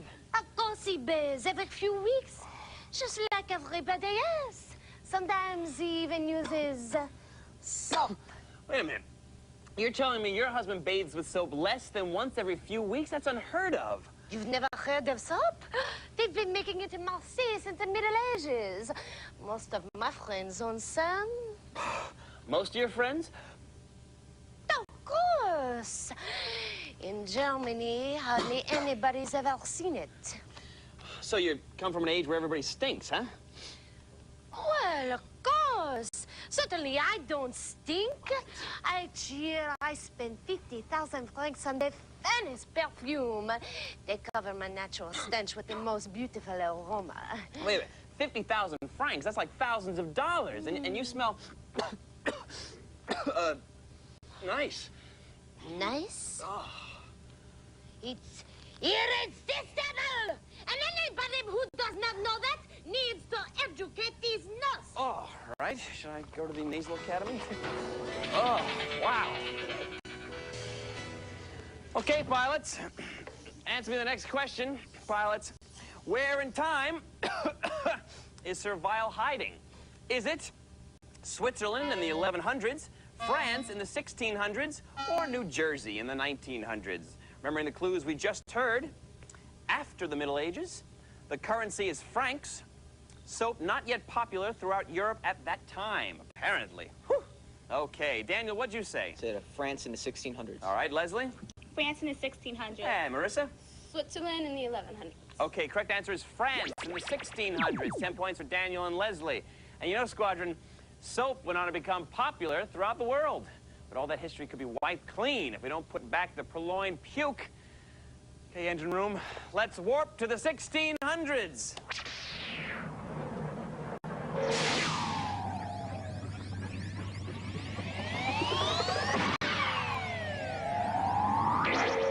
Okay, pilots, we made it to the 1600s, and so far... What? Oh, you know, always got trouble. That last warp really drained our fact fuel. We need to refuel with a data boost. All right, time pilots, I'll give you a name. Your job, buzz in and tell me if I've named a real person or a fictional character. If you're right, you get 5 power points. If you're wrong, you lose 5, okay? Remember, real person or fictional character. Here we go. Moby Dick. Going to Marissa. Fictional character? Yes, he is. Moby Dick is the whale in Herman Melville's famous novel of the same name. Hamilton Fish. Yes, Marissa. Real person? Yes, Secretary of State under Ulysses S. Grant. Jacques Cousteau. Going to Daniel. Real person? Yes, he is a real person. He's a French ocean explorer.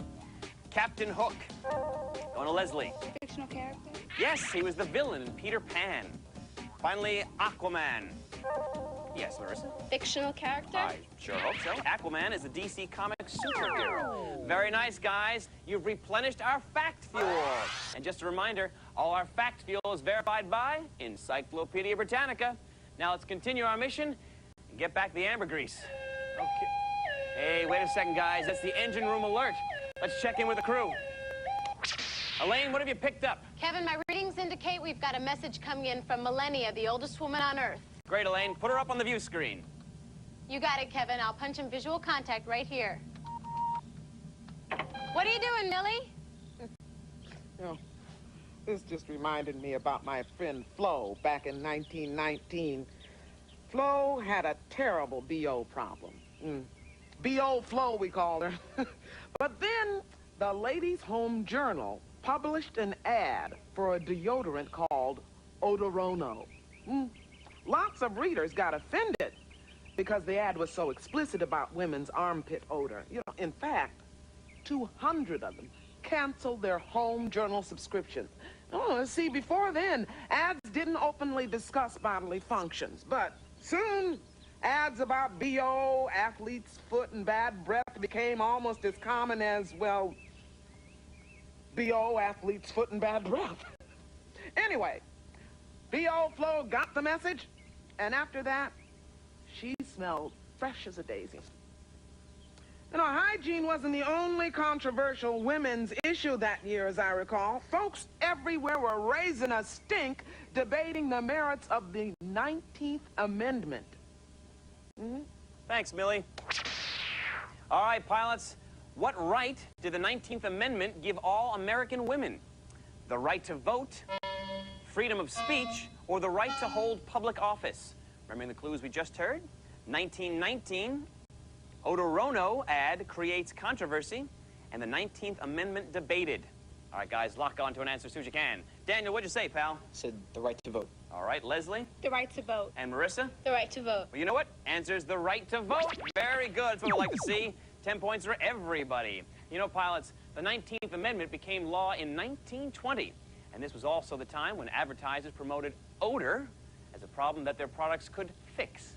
But history will need a lot of fixing if we don't get back the ambergris, so let's warp to 1919.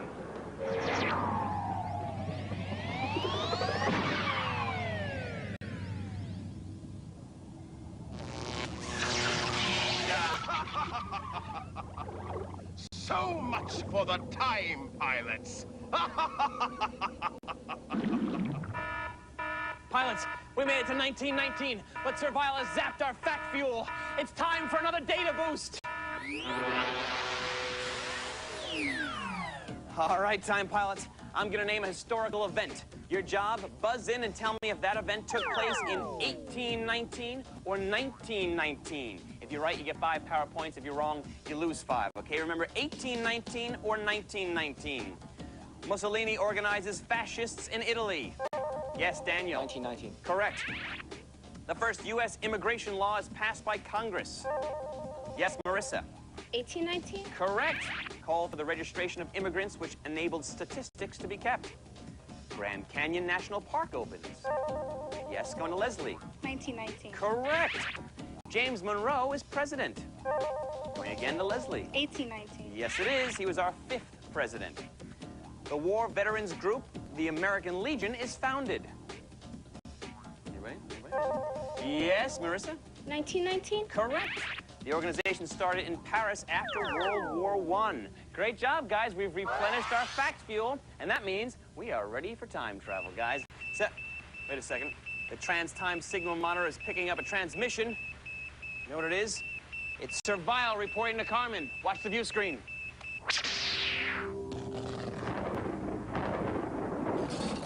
Fear not, Carmen, for I have eluded the pilots. I'm in a western city where the young bard Kurt Cobain leads a band of merry minstrels called Nirvana. Nirvana plays a raucous music called grunge, and their most renowned tune is an ode to odor elimination called Smells Like Teen Spirit. Such strange times are these. Teen Spirit is a deodorant used by young maidens, yet Cobain's song hath become a grunge anthem. Loyal minions of grunge music wear flannel garb, torn jeans, and combat boots. Alas, I don't fit in. My style of dress is best described as heavy metal.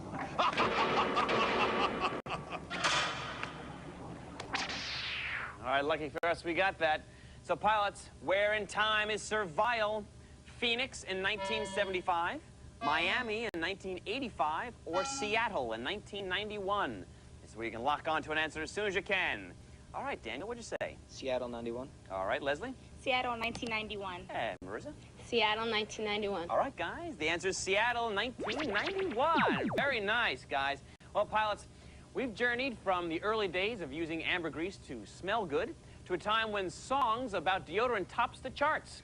But now the fate of whale vomit is, well, it's in your hands, really. And, well, that means one thing. We've got to make one final leap forward in time, and that means an ultimate data boost.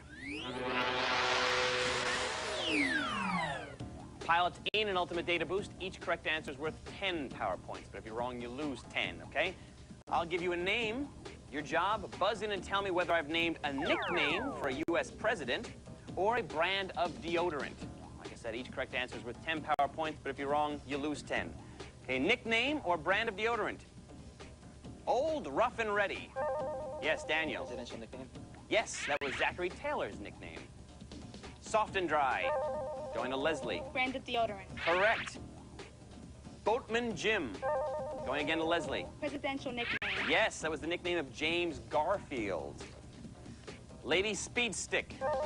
Going to Daniel. Brand of deodorant. I sure hope so. Hate to be the person with that nickname. Grandfather's Hat. Going to Marissa. Presidential nickname. Yes, nickname of Benjamin Harrison. Little Magician.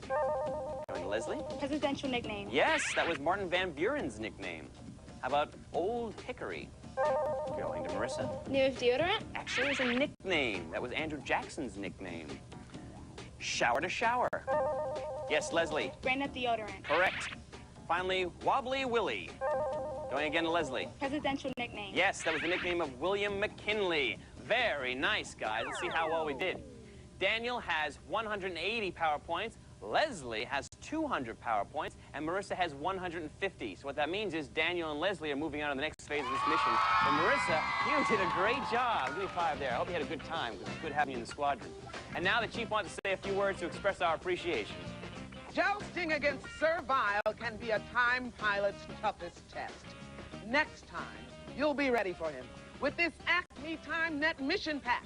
It includes a deluxe Britannica World Atlas, this official Carmen t-shirt, the Chrono Skimmer cap with you-know-whose picture in front, a wear-in-time watch, plus this boxed set of Carmen Sandiego's greatest hits, better known as her CD-ROM library and board games. They're crammed with crimes and clues to keep you sharp for your next flight. From Acme TimeNet Command, we salute you. Okay, Squadron, we sent Marissa back to TimeNet Command, but we're going to stay on board and complete this mission. You guys ready? Aye, aye, Captain. Okay, this is my favorite mission. Chief, we're ready. Time pilots, world history is at stake. Get to Seattle in 1991 and regurgitate that whale vomit. Kevin, you're in command. Aye, aye, Chief. All right, time pilots, full speed ahead to 1991.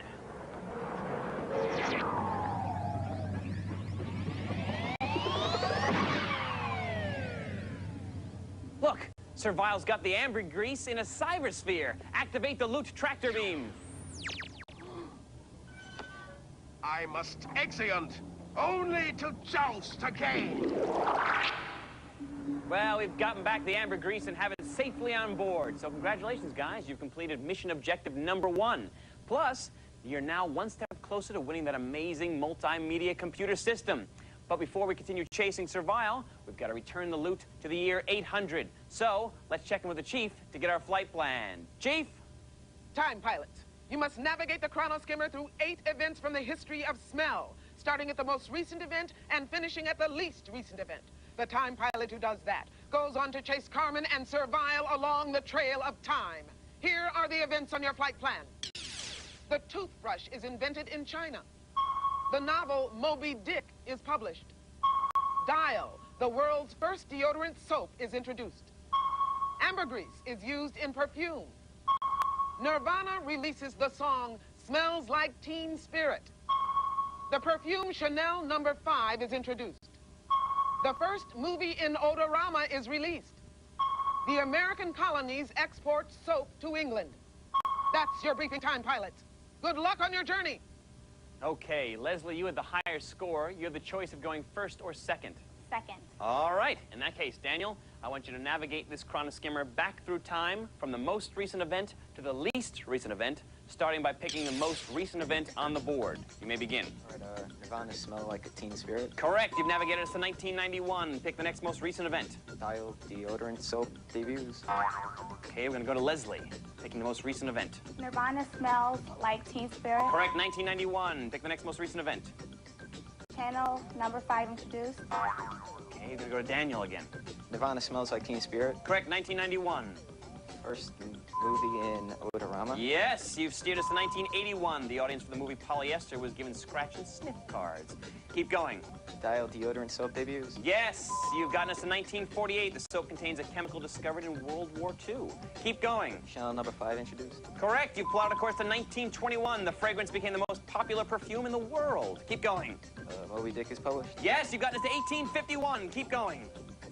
American colonies export soap? Yes, 1768. Keep going. Brushes invented? Yes, 1490. Ambergris is used in perfume? Yes, congratulations, Daniel. You have saved history. Way to go, pal. Very nice job from both of you. You saved history, and you did a great job getting us there. You know that? So right now, we're going to move on in just a minute, but you have more to do. You've got a mission from the chief, and here she is to tell you about that mission. You've done some great navigation today. So, we're promoting you to Special TimeNet Advanced Command, or SCANAC. Okay, the nickname needs some work, but you'll receive a complete TimeNet mission pack and this feature-packed portable CD player. Its compact size and rechargeable batteries let you take your tunes to all your favorite places and times. From the gang here at TimeNet Command, congratulations! All right, Dan, you navigated us back to around the year 800 and returned the ambergris, thank goodness. Leslie is piloting the chronoskimmer back to the present, but Dan, Servile, and Carmen are still out there, and you've got to track them down, okay? So, it's time for us to exit the chronoskimmer and head for the Trail of Time. Chief, is that a go? Kevin, I'm engaging the transportal oscillator. Prepare to depart the chronoskimmer. We're ready, Chief. Look out, Carmen, we're on our way. And we're chasing her through history. Chrono skimmer, engines hot, vile villains, evil plot. Our brave squadron leader will help us defeat her and bring back the loot to its rightful place in time. Tell me where in time is Carmen San Diego. Stop her crime and solve this mystery. Tell me where in time is Carmen San Diego. Chasing us through history. Hey, Daniel, we've made it to the Trail of Time. We've got to track Carmen through 6 time portals by answering her questions. Are you ready? Yeah. All right. Ready, set, go, Daniel. Follow the engine crew to the first portal. It's 700 BC. What do Greeks burn to keep away demons? Tobacco or incense? Incense. Yes, go on to the second portal following the engine crew. It's the year 1490. What dental device is being invented? The toothpick or the toothbrush? Toothbrush. Yes, go, go. You've captured Servile. Keep up the good work. It's 1851. What is the name of Ahab's ship in Moby Dick? The Pequod or the Ishmael? The Pequod. All right, you've got 55 seconds.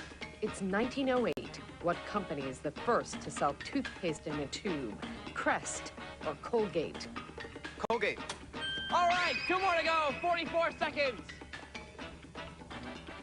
It's 1932. What does Procter & Gamble introduce? The first detergent or the first soap opera? The first detergent. Crank the crank to open the gate, Daniel. Keep cranking. Attaboy. Keep going, keep going. You're almost there, you're almost there. All right, go. You got 1 more to go. It's the year 1981. What movie is released featuring Odorama? Rayon or polyester? Polyester. Yes, Daniel, you've made it to the Trail of Time, pal.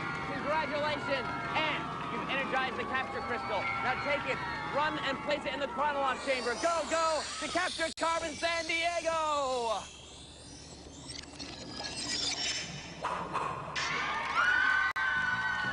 Hey, that's fantastic, Daniel. You completed every phase of your mission. You captured Carmen, you captured Servile, and you returned the loot to its proper place in time. Right now, we've got to go to the Chief so she can tell you what you won. Chief? Time Pilot, you've done an outstanding job. I'm proud to give you an A1 mission rating, but that's not all. You also get a complete multimedia computer system with a high-performance processor, onboard color monitor, stereo speakers. You'll be able to power through any mission. I'm also including a year of Britannica Online, the ultimate of information, plus the Britannica CD-ROM Encyclopedia and the 32-volume encyclopedia. That I commended you, I've rewarded you, and now I salute you. Thanks, Chief. Daniel, you won the big computer. How do you feel? I feel wonderful. All right, pal, you did a great job. We're very proud of you. Right now, we've all got to go back to the present. And remember, at Acme TimeNet, history is our job. And the future is yours. The case and we're chasing her through history. Throttle open, thrusters on, chrono skimmer gets a strong pack, extra socks and whip. I've always... Would you be who you are today? Little criminals. Watch Frontline.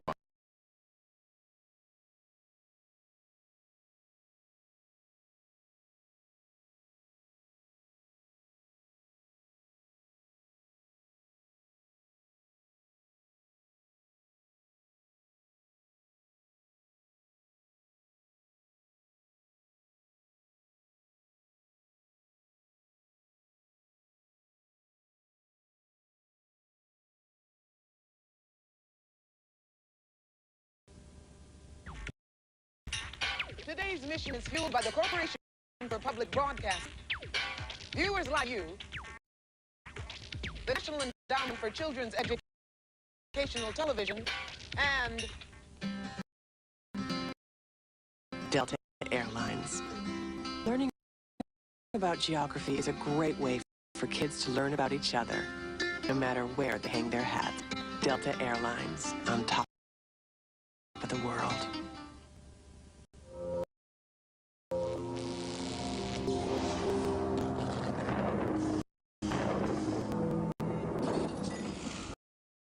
Drat! Those Acme Time always flying missions against my crooks. And they never eat. But that's all about to change.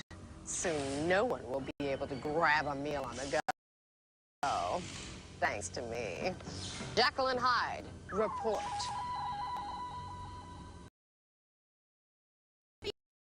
You can't... Yeah. I'm sending you through the time port to Great Britain in the year 1762. There's a special I want you to steal. Gee, Carmen, I'd do anything to help you.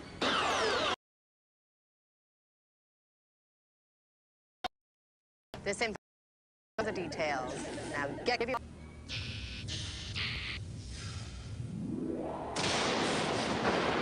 Time pilots. Jacqueline Hyde just stole something from the past. You've got 28 minutes to get it back, or history will change forever. Initiate chrono skimmer launch sequence. Boot up the chrono computer. Power up the engines. Extend the temporal sequencer. Now, get going! We're on the case and we're chasing her through history.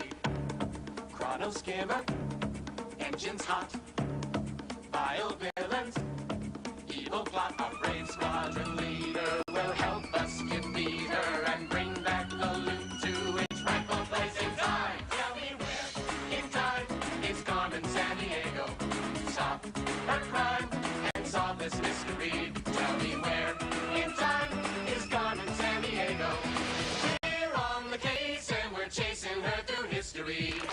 And here's the time pilot squadron leader, Kevin Shinnick. Hey, welcome aboard, everybody. I want you to hang on tight because we've got a very big mission, but very little time. So let's meet today's time pilot, starting with Kofi Boche. Come on, Kofi. Let's see you right there, buddy. All right. And Liz Meyer. Come on, Liz. Nice to have you in the squadron, kiddo.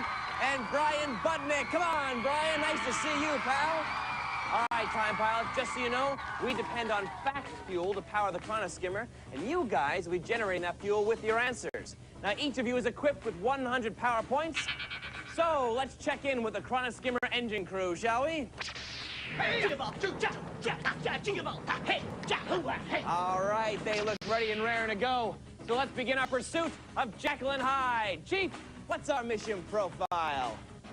Squadron, your time target is 1762. Destination, Great Britain. For years, people in different parts of the world had been eating a certain food with no particular name. But then, a British earl spent 24 hours at a gambling table eating nothing but this food. So people named the food after him. Easy to make and easy to handle. You might even call it the world's first fast food. Or so history told us till now, when Jekyll and Hyde went back in time and stole this delectable edible. Thanks for the info, Chief. Okay, pilots, for 10 power points, what did Jekyll and Hyde steal? Was it the sandwich, the egg roll, or the burrito? Remembering the clues we just heard? Great Britain in 1762, popular food that's easy to handle, and named after a British earl. Kofi, what did you say? Sandwich. Okay, Liz? Sandwich. And Brian? Sandwich. You guys are all hungry, huh? Correct answer is the sandwich. Very nice. 10 points for everybody, and that's what we like to see. All right, pilots, now we know what we're looking for. We want to get it back. And I'll tell you, if one of you today can retrieve that loot and capture Carmen Sandiego, you'll win a complete multimedia computer system. Not bad, huh? All right, let's go get it back then. Engine room, let's warp to the time of the crime.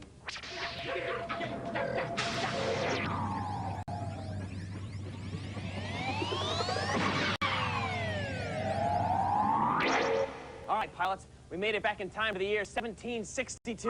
Right now, wait a second, guys. All right, we've got trouble. That last warp drained our fact fuel. We need to refuel with a data boost. Time pilots, I'll name a historical event. Your job, buzz in and tell me whether it took place in 1762 or 1962. If you're right, you get 5 power points. If you're wrong, you lose 5, okay? Remember, 1762 or 1962. Here we go. U.S. average life expectancy exceeds 70 years. Yes, Brian. 1962? Yes, 1962. Very nice. New York City's first St. Patrick's Day parade held. Again to Brian. 1962. Actually, that's 1762, believe it or not. Diet Cola introduced nationally in U.S. Going to Liz. 1962? Yes! The brand was Diet Right. First pull tab beverage cans.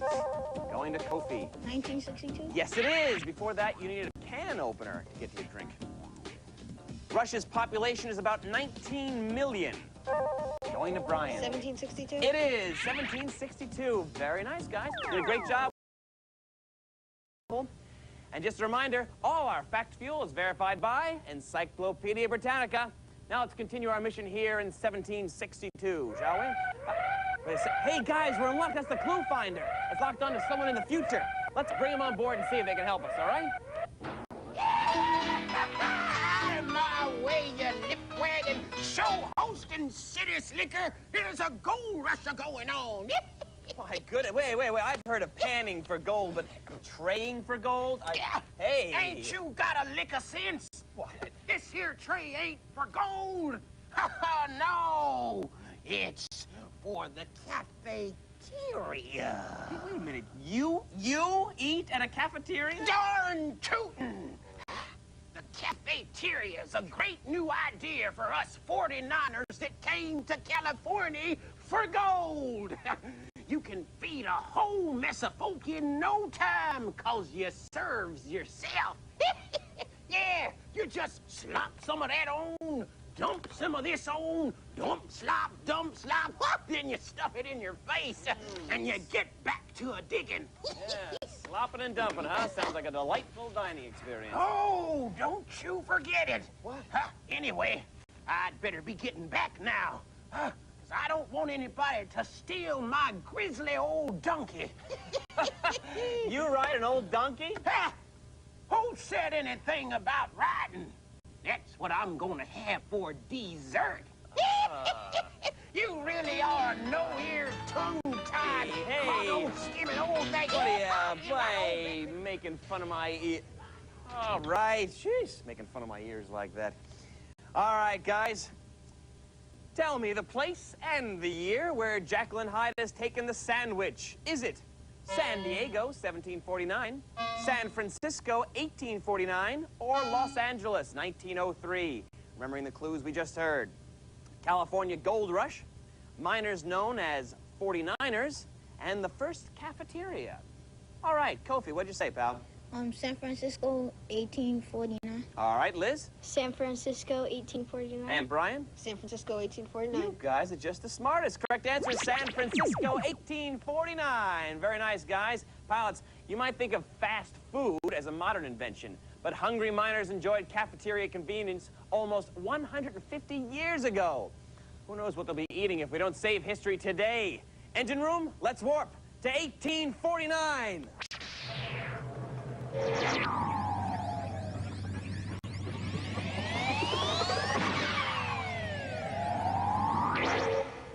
All right, we followed Jacqueline Hyde to the year 1849, but she's about to do some globe hopping in the 1840s. So it's time for global pursuit. Grab your controls, watch the globe on your screen, and buzz in when you think you know the answer. If you're right, you get 5 power points. If you're wrong, you lose them. All right, here we go. Hyde's dipped into the state where potato chips are about to be invented. What do you guys say? Yes, Kofi. Is it Michigan? Actually, it'd be New York. Then she broke out to the country where John Cadbury makes chocolate. Again to Kofi. United Kingdom? Yes, United Kingdom. Now she's in the state where donuts with holes are introduced. Going to Liz. Maine? Yes, Maine.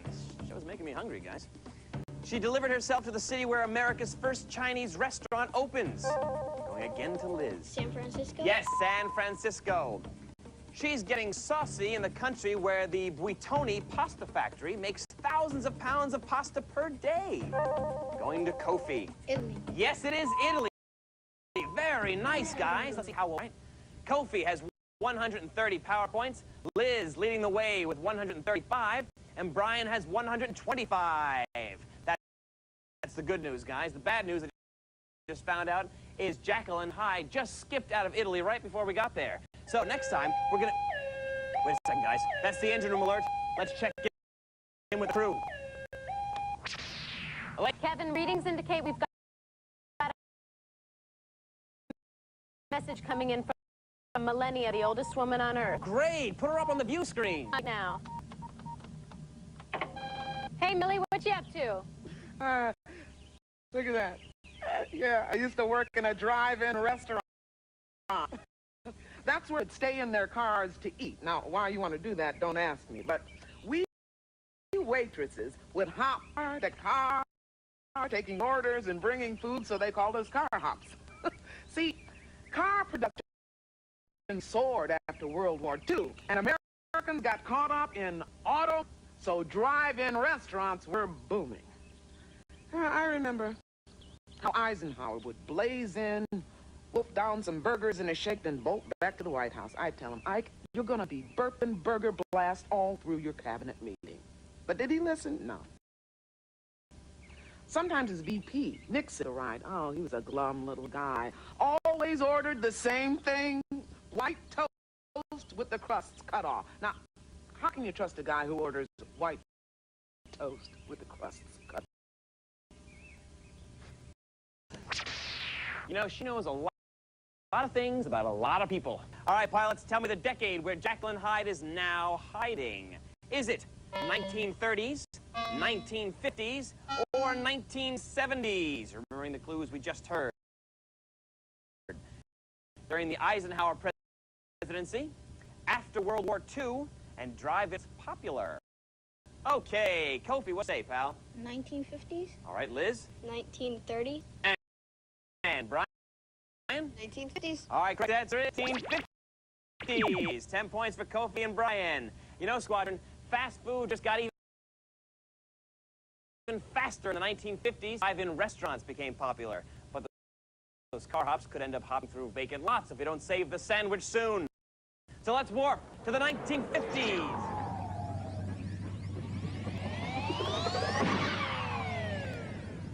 Hey, time pilots, catch!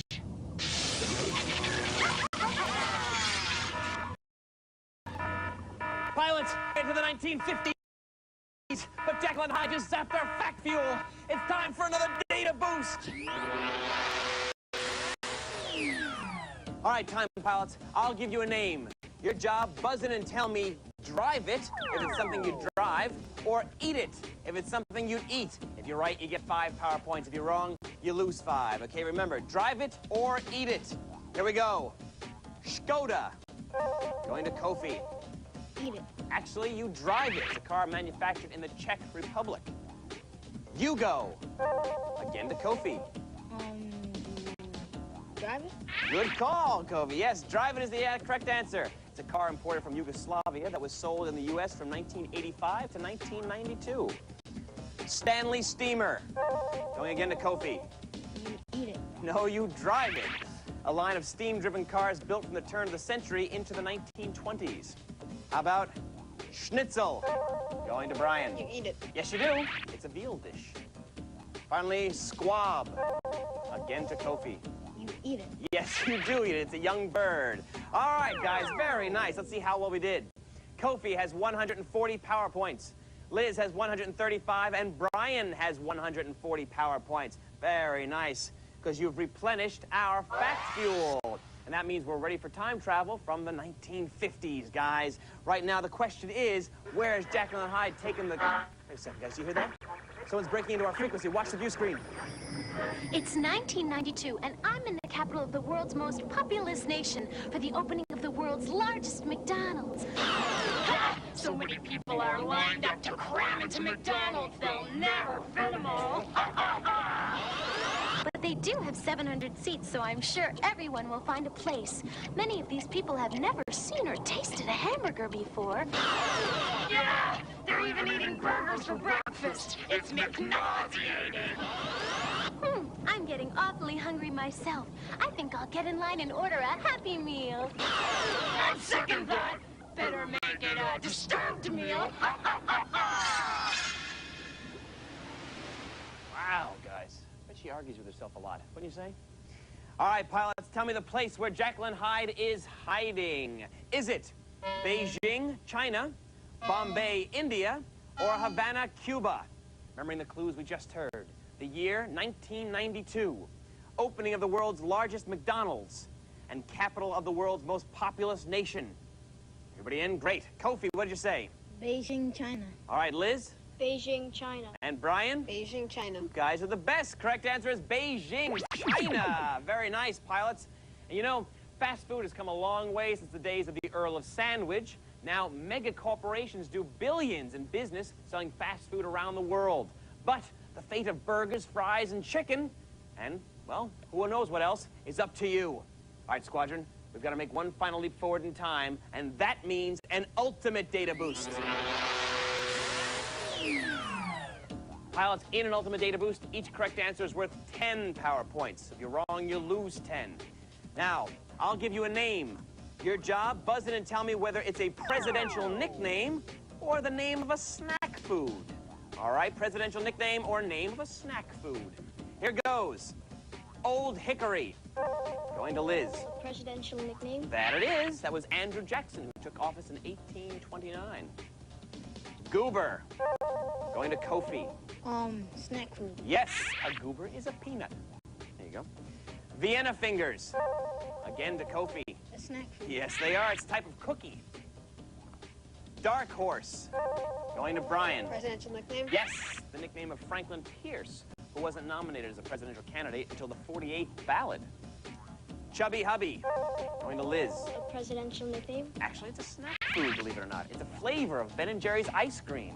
It's the hungriest round I've been through. Chuckles. Going to Brian. Snack food? Yes, it's a fruit-flavored candy.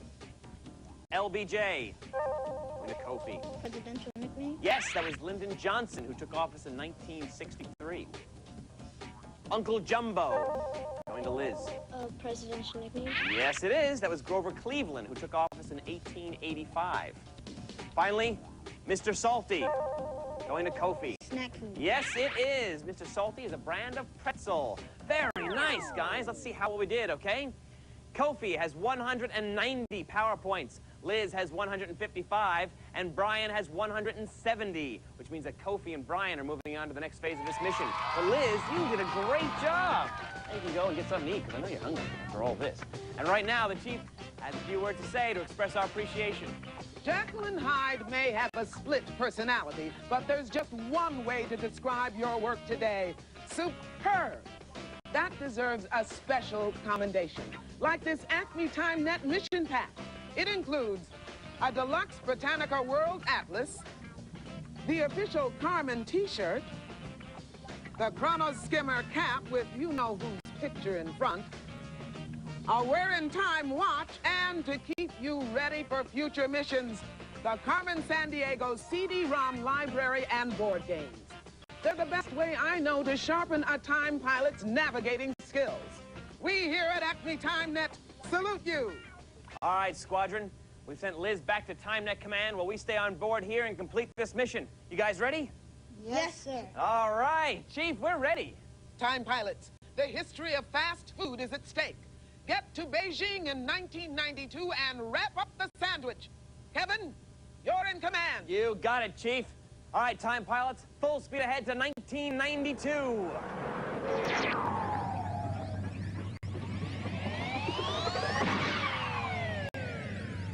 Look, Jacqueline's got the Earl sandwich in his cybersphere. Activate the loot tractor beam. See ya, time pilots. I'm not done yet. All right, guys, we've gotten back the Earl sandwich and have it safely on board. Congratulations, you've completed mission objective #1, plus you're now one step closer to winning that awesome multimedia computer system. But before we continue chasing Jacqueline Hyde, we've got to return the loot to the year 1762. So let's check in with the Chief to get our flight plan. Chief! Time pilots, you must navigate the Chrono Skimmer through 8 events from the history of snacks and fast food, starting at the most recent event and finishing at the least recent event. The time pilot who does that goes on to chase Carmen and Jacqueline Hyde along the trail of time. Here are the events on your flight plan. Burger King introduces the Whopper. Ben and Jerry open their first ice cream shop. California Gold Rush spawns first cafeterias. McDonald's introduces the Big Mac. The sandwich gets its name. Peanut butter is invented. Blue M&Ms are introduced. U.S. soldiers get chocolate bars in World War II combat. That's your briefing, time pilots. Good luck on your journey. All right. Kofi, you have the score. You have the choice of going first or second. First. All right, Kofi. In that case, I want you to navigate this Chrono Skimmer back through from the most recent event to the least recent event, starting by picking the most recent event on the board. Begin. Sandwich gets its name. All right, gonna go to Brian, picking the most recent event on the board. McDonald's introduces Big Mac. Okay, back to Kofi. Blue M&M's introduced. Yes, 1995. Peanut butter is invented. All right, back to Brian. Blue M&M's introduced. Yes, 1995. Ben and Jerry opened first ice cream shop. Yes, you've navigated, of course, to 1978. Keep going. McDonald's introduces Big Mac. Correct, 1968. They originally cost 45 cents. Keep going. Burger King introduces Whopper. Steered us to 1957. They originally cost 37 cents. Keep going. Peanut butter invented. All right, going to Kofi. M&M's introduced. Yes, 1995. Ben and Jerry opened ice cream. Correct, 1978. McDonald's introduces Big Mac. Yes, 1968. Keep going. Burger King introduces Whopper. Yes, 1957. Soldiers given chocolate bars. Yes, you've got us to 1942, especially chocolate. Peanut butter invented. Okay, yes, 1890. Gold Rush spawns cafeterias. Correct, 1849. Sandwich gets its name. Yes, Kofi, you've saved history, pal. Congratulations. And Brian, you did a great job getting us there. You know that? We made quite a squadron today. Everybody exhausted? You having a good time? Oh, good, because we got more to do, guys. Right now, Kofi, you and I are going to move on in just a minute. But Brian, you've got another mission, my friend. The Chief's here to tell you all about it. You did an outstanding job on today's mission. And as one of our best time pilots, you need the most up-to-date equipment. So, I'm issuing you a terrific TimeNet mission pack. And this great portable CD player.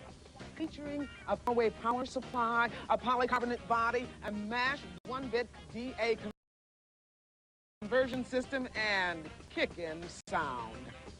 From all of us here at Acme Time Net, congratulations.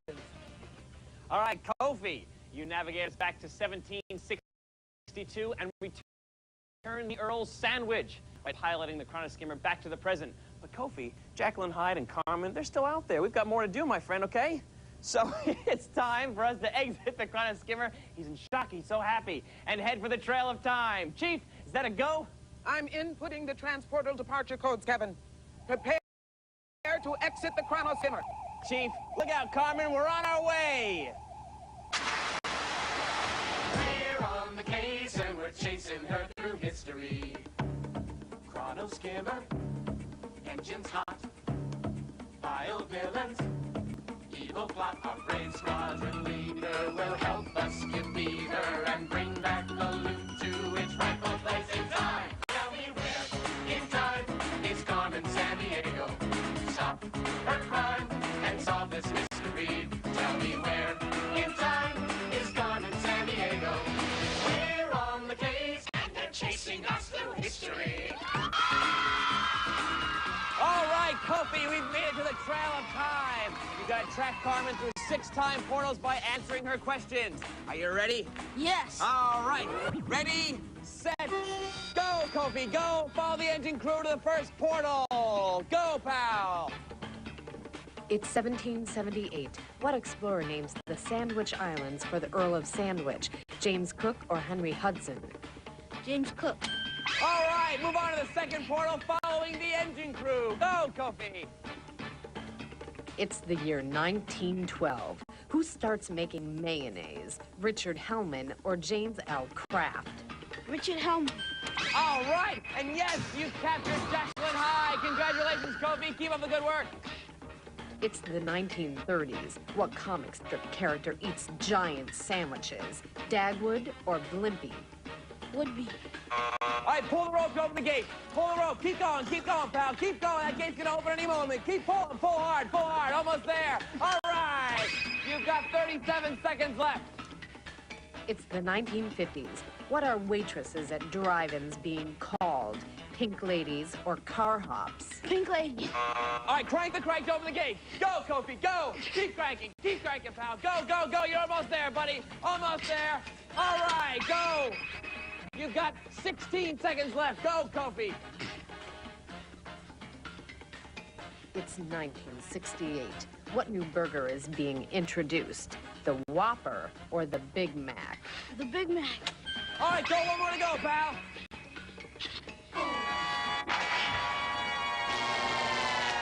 Oh, Kofi, we ran out of time, pal. Carmen has escaped. But you did capture Jacqueline Hyde. That's not easy to do, you know, and you did it. And you returned the loot to its proper place and time. You're proud of yourself. Right now, the Chief's got a few words she wants to say to you. Chief! It's a tough job chasing Carmen through time, but I couldn't have been prouder watching you today. You deserve a reward, like this full 32-volume set of Encyclopedia Britannica. Its fact-filled articles will take you around the world and back through history, which should make you feel right at home. Plus, you'll get this kickin' CD music system, complete with radio, stereo speakers, and dual cassette recorder. Time Pilot, you've made it to Head Navigator. Congratulations. Thanks, Chief. Hey, Kofi, you had a tough mission, my friend, but you did a great job, buddy. You make a great time pilot. We're proud of you. And we've all got to go back to the present now. And remember, at Acme Time Net, history is our job. The future is yours. We're on the case and we're chasing her through history.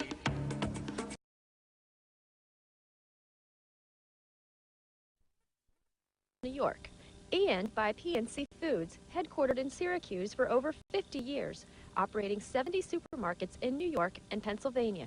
PNC, your closest friend. Today's mission is fueled by the Corporation for Public Broadcasting, viewers like you, the National Endowment for Children's Educational Television, and Delta Airlines. Because learning about geography is a great way for kids to learn about each other, no matter where they hang their hats. Delta Airlines, on top of the world.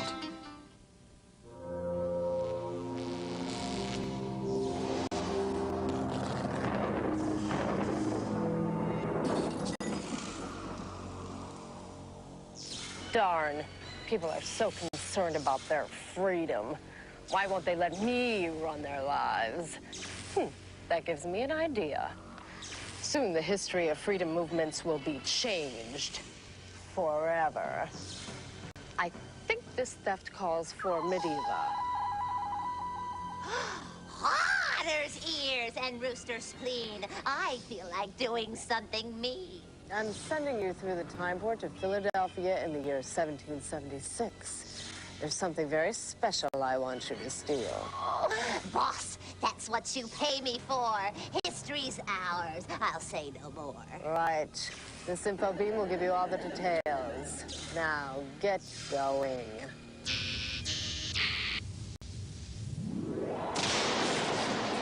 Time pilots, Mediva just stole something from the past. You've got 28 minutes to get it back, or history will change forever. Initiate chrono skimmer launch sequence. Boot up the chrono computer. Power up the engines. Extend the temporal sequencer. Now, get going. We're on the case and we're chasing her through history. Chrono skimmer, engines hot. Vile villains, evil plot. Our brave squadron leader will help us defeat her and bring back the loot to its rightful place in time. Tell me where in time is Carmen Sandiego? Stop her crime and solve this mystery. Tell me where in time is Carmen Sandiego? We're on the case and we're chasing her through history. And here's the time pilot squadron leader, Shinnick. Welcome aboard, everybody. I want you to hang on tight because we've got a very big mission, but very little time. So let's meet today's time pilots, starting with Rachel Wood. Come on, Rachel. Welcome aboard. Good to see you. And James Higgins. Come on out here, James. Nice to have you in the squadron, buddy. And Richard Karcheski. Richard, make his way through here. All right. All right, time pilots, just so you know, we depend on fact fuel to power the chrono skimmer, and you guys will be generating that fuel with your answers, okay? So, each of you is equipped with 100 power points. Let's check in with the chrono skimmer engine crew.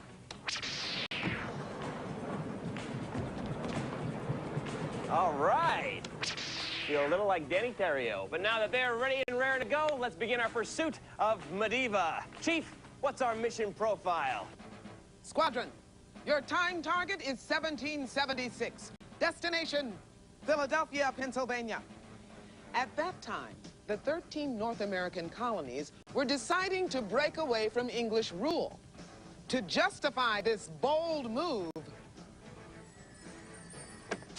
colonists wrote a document stating that all men have a right to life, liberty, and the pursuit of happiness, and that it's okay to revolt against a government which denies these rights. In later years, this document inspired people around the world to fight for the right to govern themselves. Or so history told us, till now, when Mediva dashed back in time and abducted the document. Thanks, Chief. Pilots, for 10 power points, what did Mediva steal?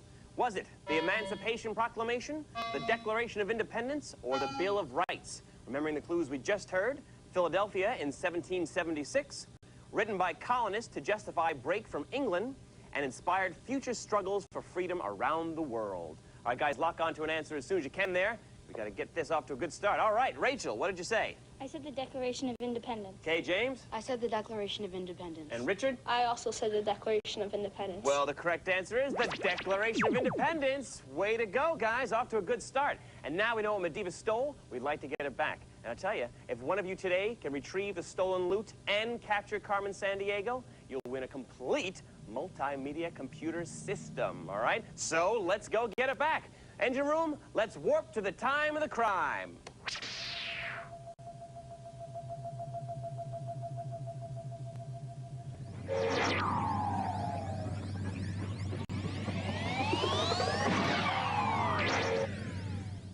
Okay, pilots, we made it back to the year 1776. And oh, no. All right, that warp depleted our fact fuel. We have to refuel with a data boost.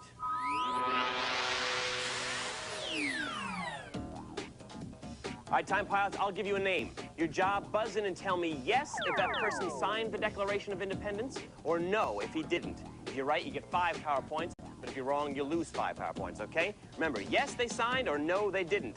John Hancock. Yes, Richard. Yes. Yes, he did. Hancock was the first signer. Alexander Graham Bell. Yes, Richard. No. Correct. Bell invented the telephone. Samuel Adams. Yes, Rachel. Yes.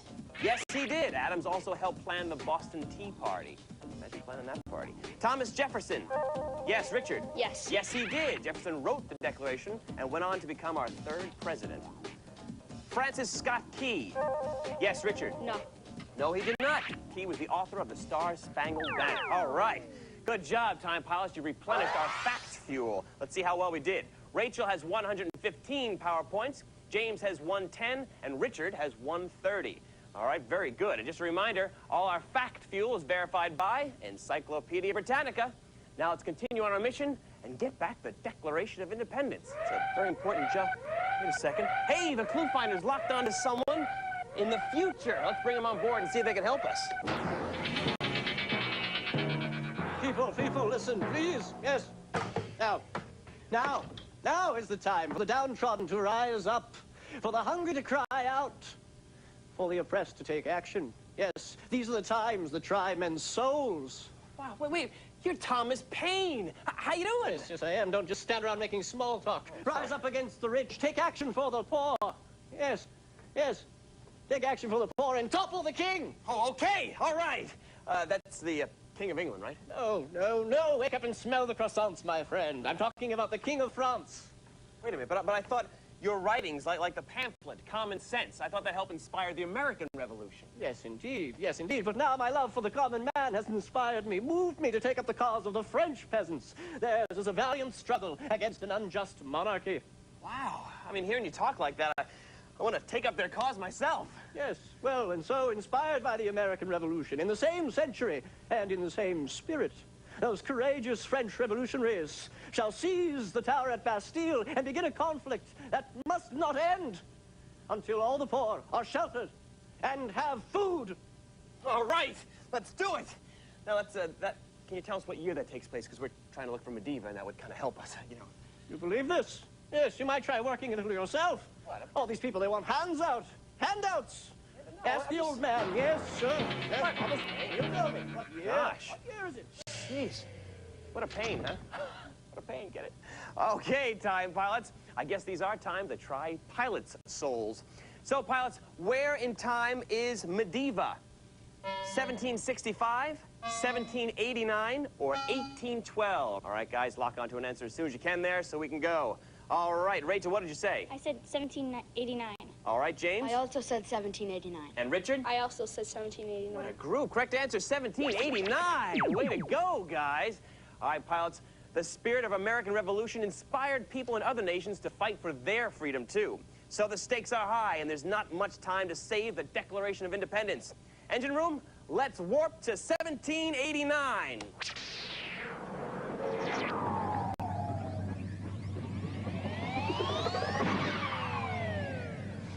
Anybody feel like shooting the breeze? Medieval just fried our fact fuel. It's time for another data boost.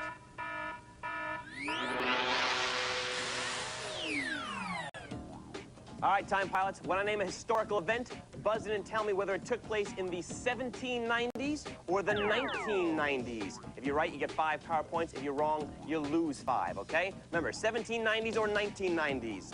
France adopts the metric system. Yes, Rachel? 1790. Correct, 1795. British monarch addresses U.S. Congress for first time. Yes, Richard? 1990s. Correct, 1991. That was Queen Elizabeth II. Titanium discovered. Yes, Richard? 1990s. Actually, 1791 is the correct answer. U.S. population reaches 4 million. Yes, Richard again? 1990s. Actually, that's 1790. U.S. prison population reaches 1.3 million. Yes, Rachel. 1990s. Correct, 1990. All right, great job, squad. We've replenished our fact fuel. Let's see how we did.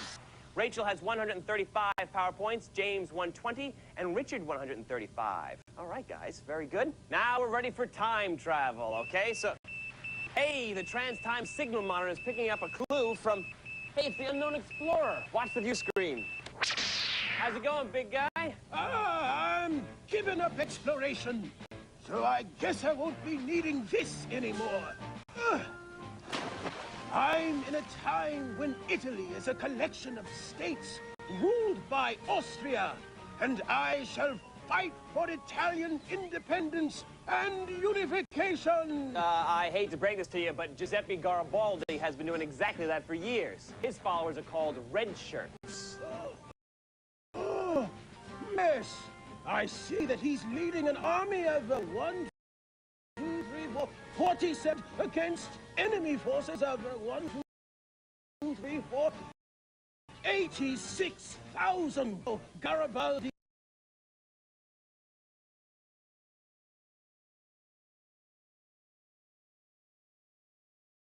is evacuating Rome and heroically escaping to America. Oh yeah, although defeated, Garibaldi was a citizen but returned to Italy to fight for unification.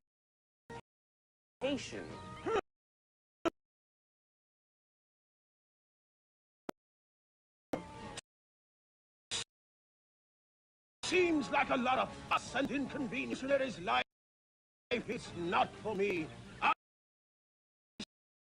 shall resume exploration. Now, where is my paddle? I know it was here somewhere. You're gonna get very far with that paddle, me. All right, time. Where in time is Medieval? The late 1740s, the late 1840s, or the late 1940s. Remember his third? The nation we now call Italy, this collection of states ruled by Austria, and Giuseppe leads red shirts in the fight for unification. All right, guys, lock on to an answer as soon as you can there.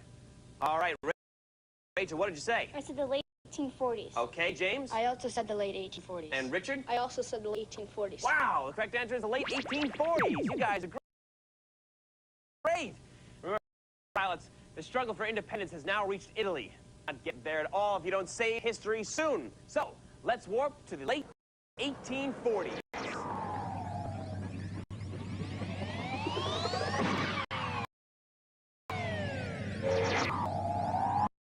All right, guys, we followed Medieval to the late 1840s, but she's about to do some globe hopping in 1848. So for us, it's time for Global Pursuit. All right, watch the globe on your screen, grab your controls, and buzz in when you think you know the answer. If you're right, you get 5 PowerPoints, but if you're wrong, you lose 5, okay? Medieval is in the country where the authors of the just published Communist Manifesto were born. Yugoslavia. Actually, it's Germany. Karl Marx and his Manifesto may be the most influential pamphlet in history. She went to the city where the premier of... Yes, James. Rome it is. I say she went to the city where the premier of the Papal States is assassinated. Now Medieval is in a country which experiences 3 revolutions this year. Yes, Richard. Austria. Correct, Austria. Medieval is in a country where students and workers overthrow the king, a new republic. Yes, Richard. France. Correct, France. Finally, she zipped to a country which just ended a 2-year war with the United... Mexico. Correct. With the United States, that was. All right, guys, let's see how you did. 145 PowerPoints. James has 135, and Richard has 155 PowerPoints. Well, time pilots, that was good, but Medieval skipped out of Mexico just before we got... So, what's happening in the monitor? Oh, looking for me. Sorry, pilots, or bubble. You'll never get your document. I flee, I fled, I flew, I went by eye of Newton Dog. I landed in a place Prague, where a playwright named Hobo, the popular uprising against communist rule, and how surprising! The communists step down. Now all are free, and Hobo leads the new democracy. By Aardvark's tooth and Bobcat's beard, a playwright president strikes me as weird.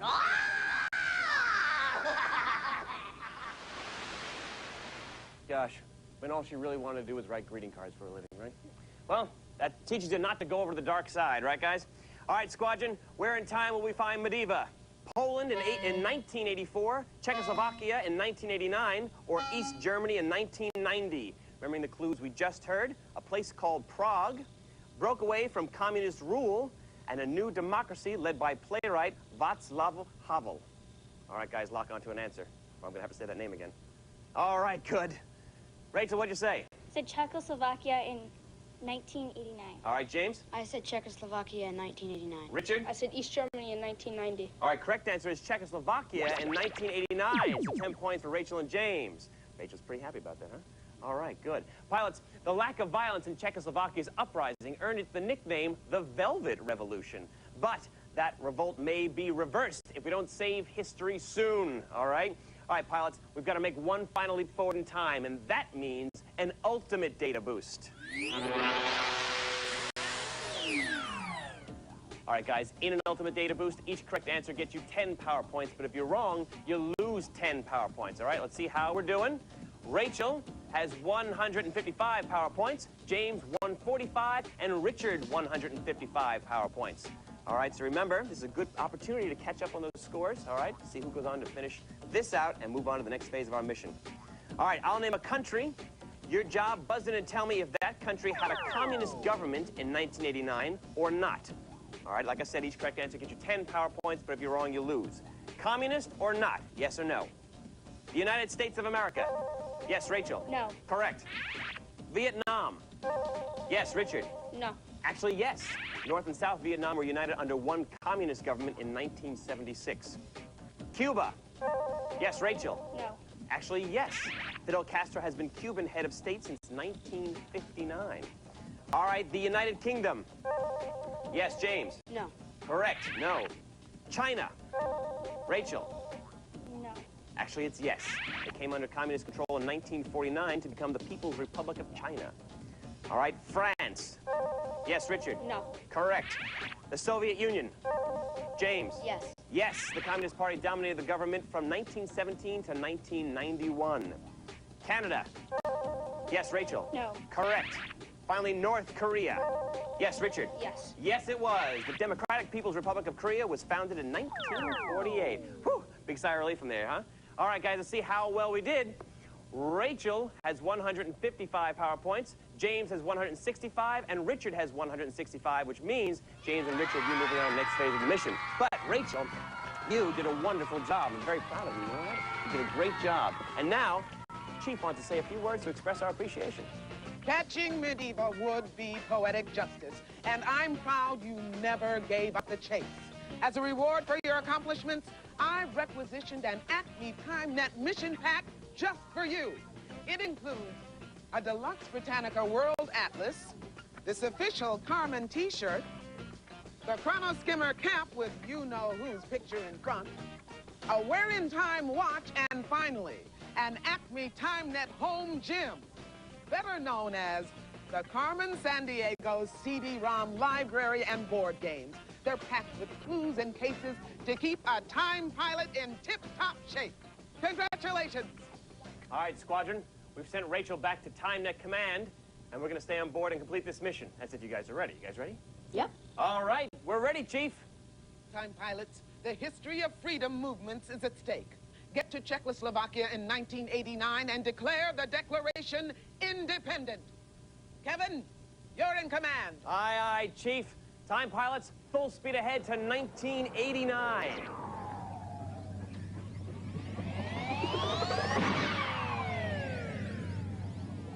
Look, Mediva's got the Declaration of Independence in his cybersphere. Activate the loot tractor beam.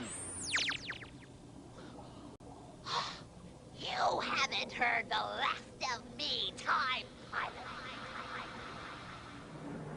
All right, guys, we've gotten back the Declaration of Independence and have it safely on board. Congratulations, you've completed mission objective number 1. But Mediva gave us the slip again, So we've got to return the loot to 1776. Let's check in with the Chief to get our flight plan. Chief? Time pilots, you must navigate the chrono skimmer through 8 events from the history of freedom and political movements, starting at the most recent event and finishing at the least recent event. The time pilot who does that goes on to chase Carmen and Medivh along the trail of time. Here are the events on your flight plan.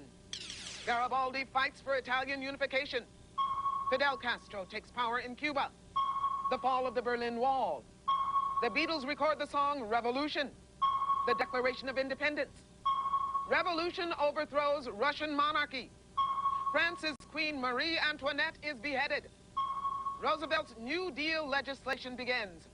That's your briefing time, pilots. Good luck on your journey. All right, guys. Normally the person with the highest score gets the choice of going first or second, but you both had the high score. You both did very well. So we flipped the coin and Richard won. So Richard, you have the choice of going first or second. Second. James, that means I want you to navigate this chrono skimmer back through time from the most recent event to the least recent event, starting by picking the most recent event on the board. You may begin. The fall of the Berlin Wall. Correct. You've got us in 1989. Germany reunites 4 years of separation. Can you name the next recent event? Roosevelt's New Deal begins. All right, Richard, pick the most recent event on the board.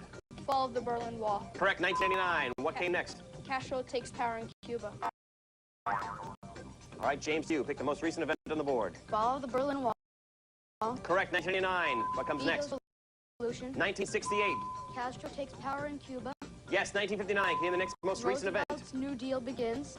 Correct. 1933. FDR's economic measures to bring the U.S. out of the Depression. What came next? Russian monarchy overthrown. Correct. You've gotten us to 1917. Can you name the next most recent event? Marie Antoinette beheaded. All right, Richard. Fall of the Berlin Wall. Correct. 1989. Beatles record Revolution. Yes, 1968. Castro takes power in Cuba. Yes, 1959. Roosevelt's New Deal begins. Correct. 1933. Russian monarchy overthrown. Yes, 1917. Can you name the next most recent event? Garibaldi fights for Italy. Yes, 1849. Can you name the next most recent event? The Declaration of Independence. All right, back to James. Fall of the Berlin Wall. Correct. 1989. Beatles record Revolution. Yes, 1968. Castro takes power in Cuba. Correct. 1959. Roosevelt's New Deal begins. Yes, 1933. Russian monarchy overthrown. Correct. 1917. Garibaldi fights for Italy. Yes, 1849. Can you name the next most recent event? Marie Antoinette beheaded. Yes, and what came next? Declaration of Independence. Yes, James, you've saved history! Very good. Congratulations. Hang on one second. We're going to move on in just a moment. But you did a wonderful job. Wow, what a round, Richard. All right, and right now, the Chief wants to tell you a word about your next mission. TimeNet is lucky to have pilots like you. In fact, we're promoting you to Airborne Control and Navigational Ensign, or ACNE. Hey, I didn't make up the nickname, but I am issuing you this terrific TimeNet mission pack and a state-of-the-art portable CD player. You'll need it on future missions to listen to secret orders, perform crucial auditory research, and to just really rock out. Great work, Time Pilot. I salute you. All right, James, tomorrow when everybody says, what'd you do yesterday? You could say, well, I navigated everybody back to 1776 and returned the Declaration of Independence, right? Feel good? Yeah, all right, good. And right now, Richard is piloting the chrono skimmer back to the present, but James, Carmen, and Medivh are still on the move, and you've got to track them down, okay? So it's time for us to exit the chrono skimmer and head for the trail of time. Chief, is that a go? Kevin, I'm energizing the transportal sequencer. Get ready to depart the chrono skimmer. Okay, Chief, we're ready. Carmen, here we come. In time is Carmen Sandiego. Stop her crime and solve this mystery. Tell me where in time is Carmen Sandiego. We're on the case and they're chasing us through history. Hey, James, we've made it to the trail of time. You've got to track Carmen through 6 time portals by answering her questions. Are you ready? Yeah. All right, great. Ready, set, go, James. Go, follow the engine crew. It's 1215. What document gives liberties to the British people? The Bill of Rights or Magna Carta? Magna Carta. Yes, way to go. Go to the second portal. It's 1776. Who writes most of the Declaration of Independence? Thomas Jefferson or Paul Revere? Thomas Jefferson. Very smart, James. 4 more to go. You've got 63 seconds left. It's 1789. In which country are the common people in revolt? The U.S. or France? France! All right, James, you've captured Medina. Congratulations. Keep up the good work. It's 1819. Who leads revolt against Spanish rule in South America? Bolivar or Cortez? Cortez! All right, pull the rope to open the gate. Keep pulling, keep pulling. Almost there, James. Pull it and it'll open the gate. Go, go. All right. 2 more to go. You've got 29 seconds left. It's 1947. What country finally gains independence from British rule? India or Japan? India! Yes, 1 more to go, James. It's 1991. Who's the first popularly elected leader in Russian history? Khrushchev or Yeltsin? Yeltsin! All right, James, you made it to the clear time, pal. And you've energized the capture crystal. Now take it and place it in the chronolock chamber. Go, go, and you'll capture Carmen Sandiego. Yes!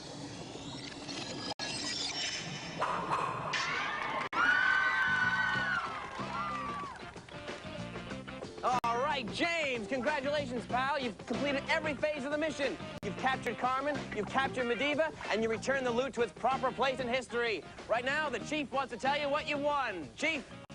You've done everything we've asked of you today and earned an A1 mission rating.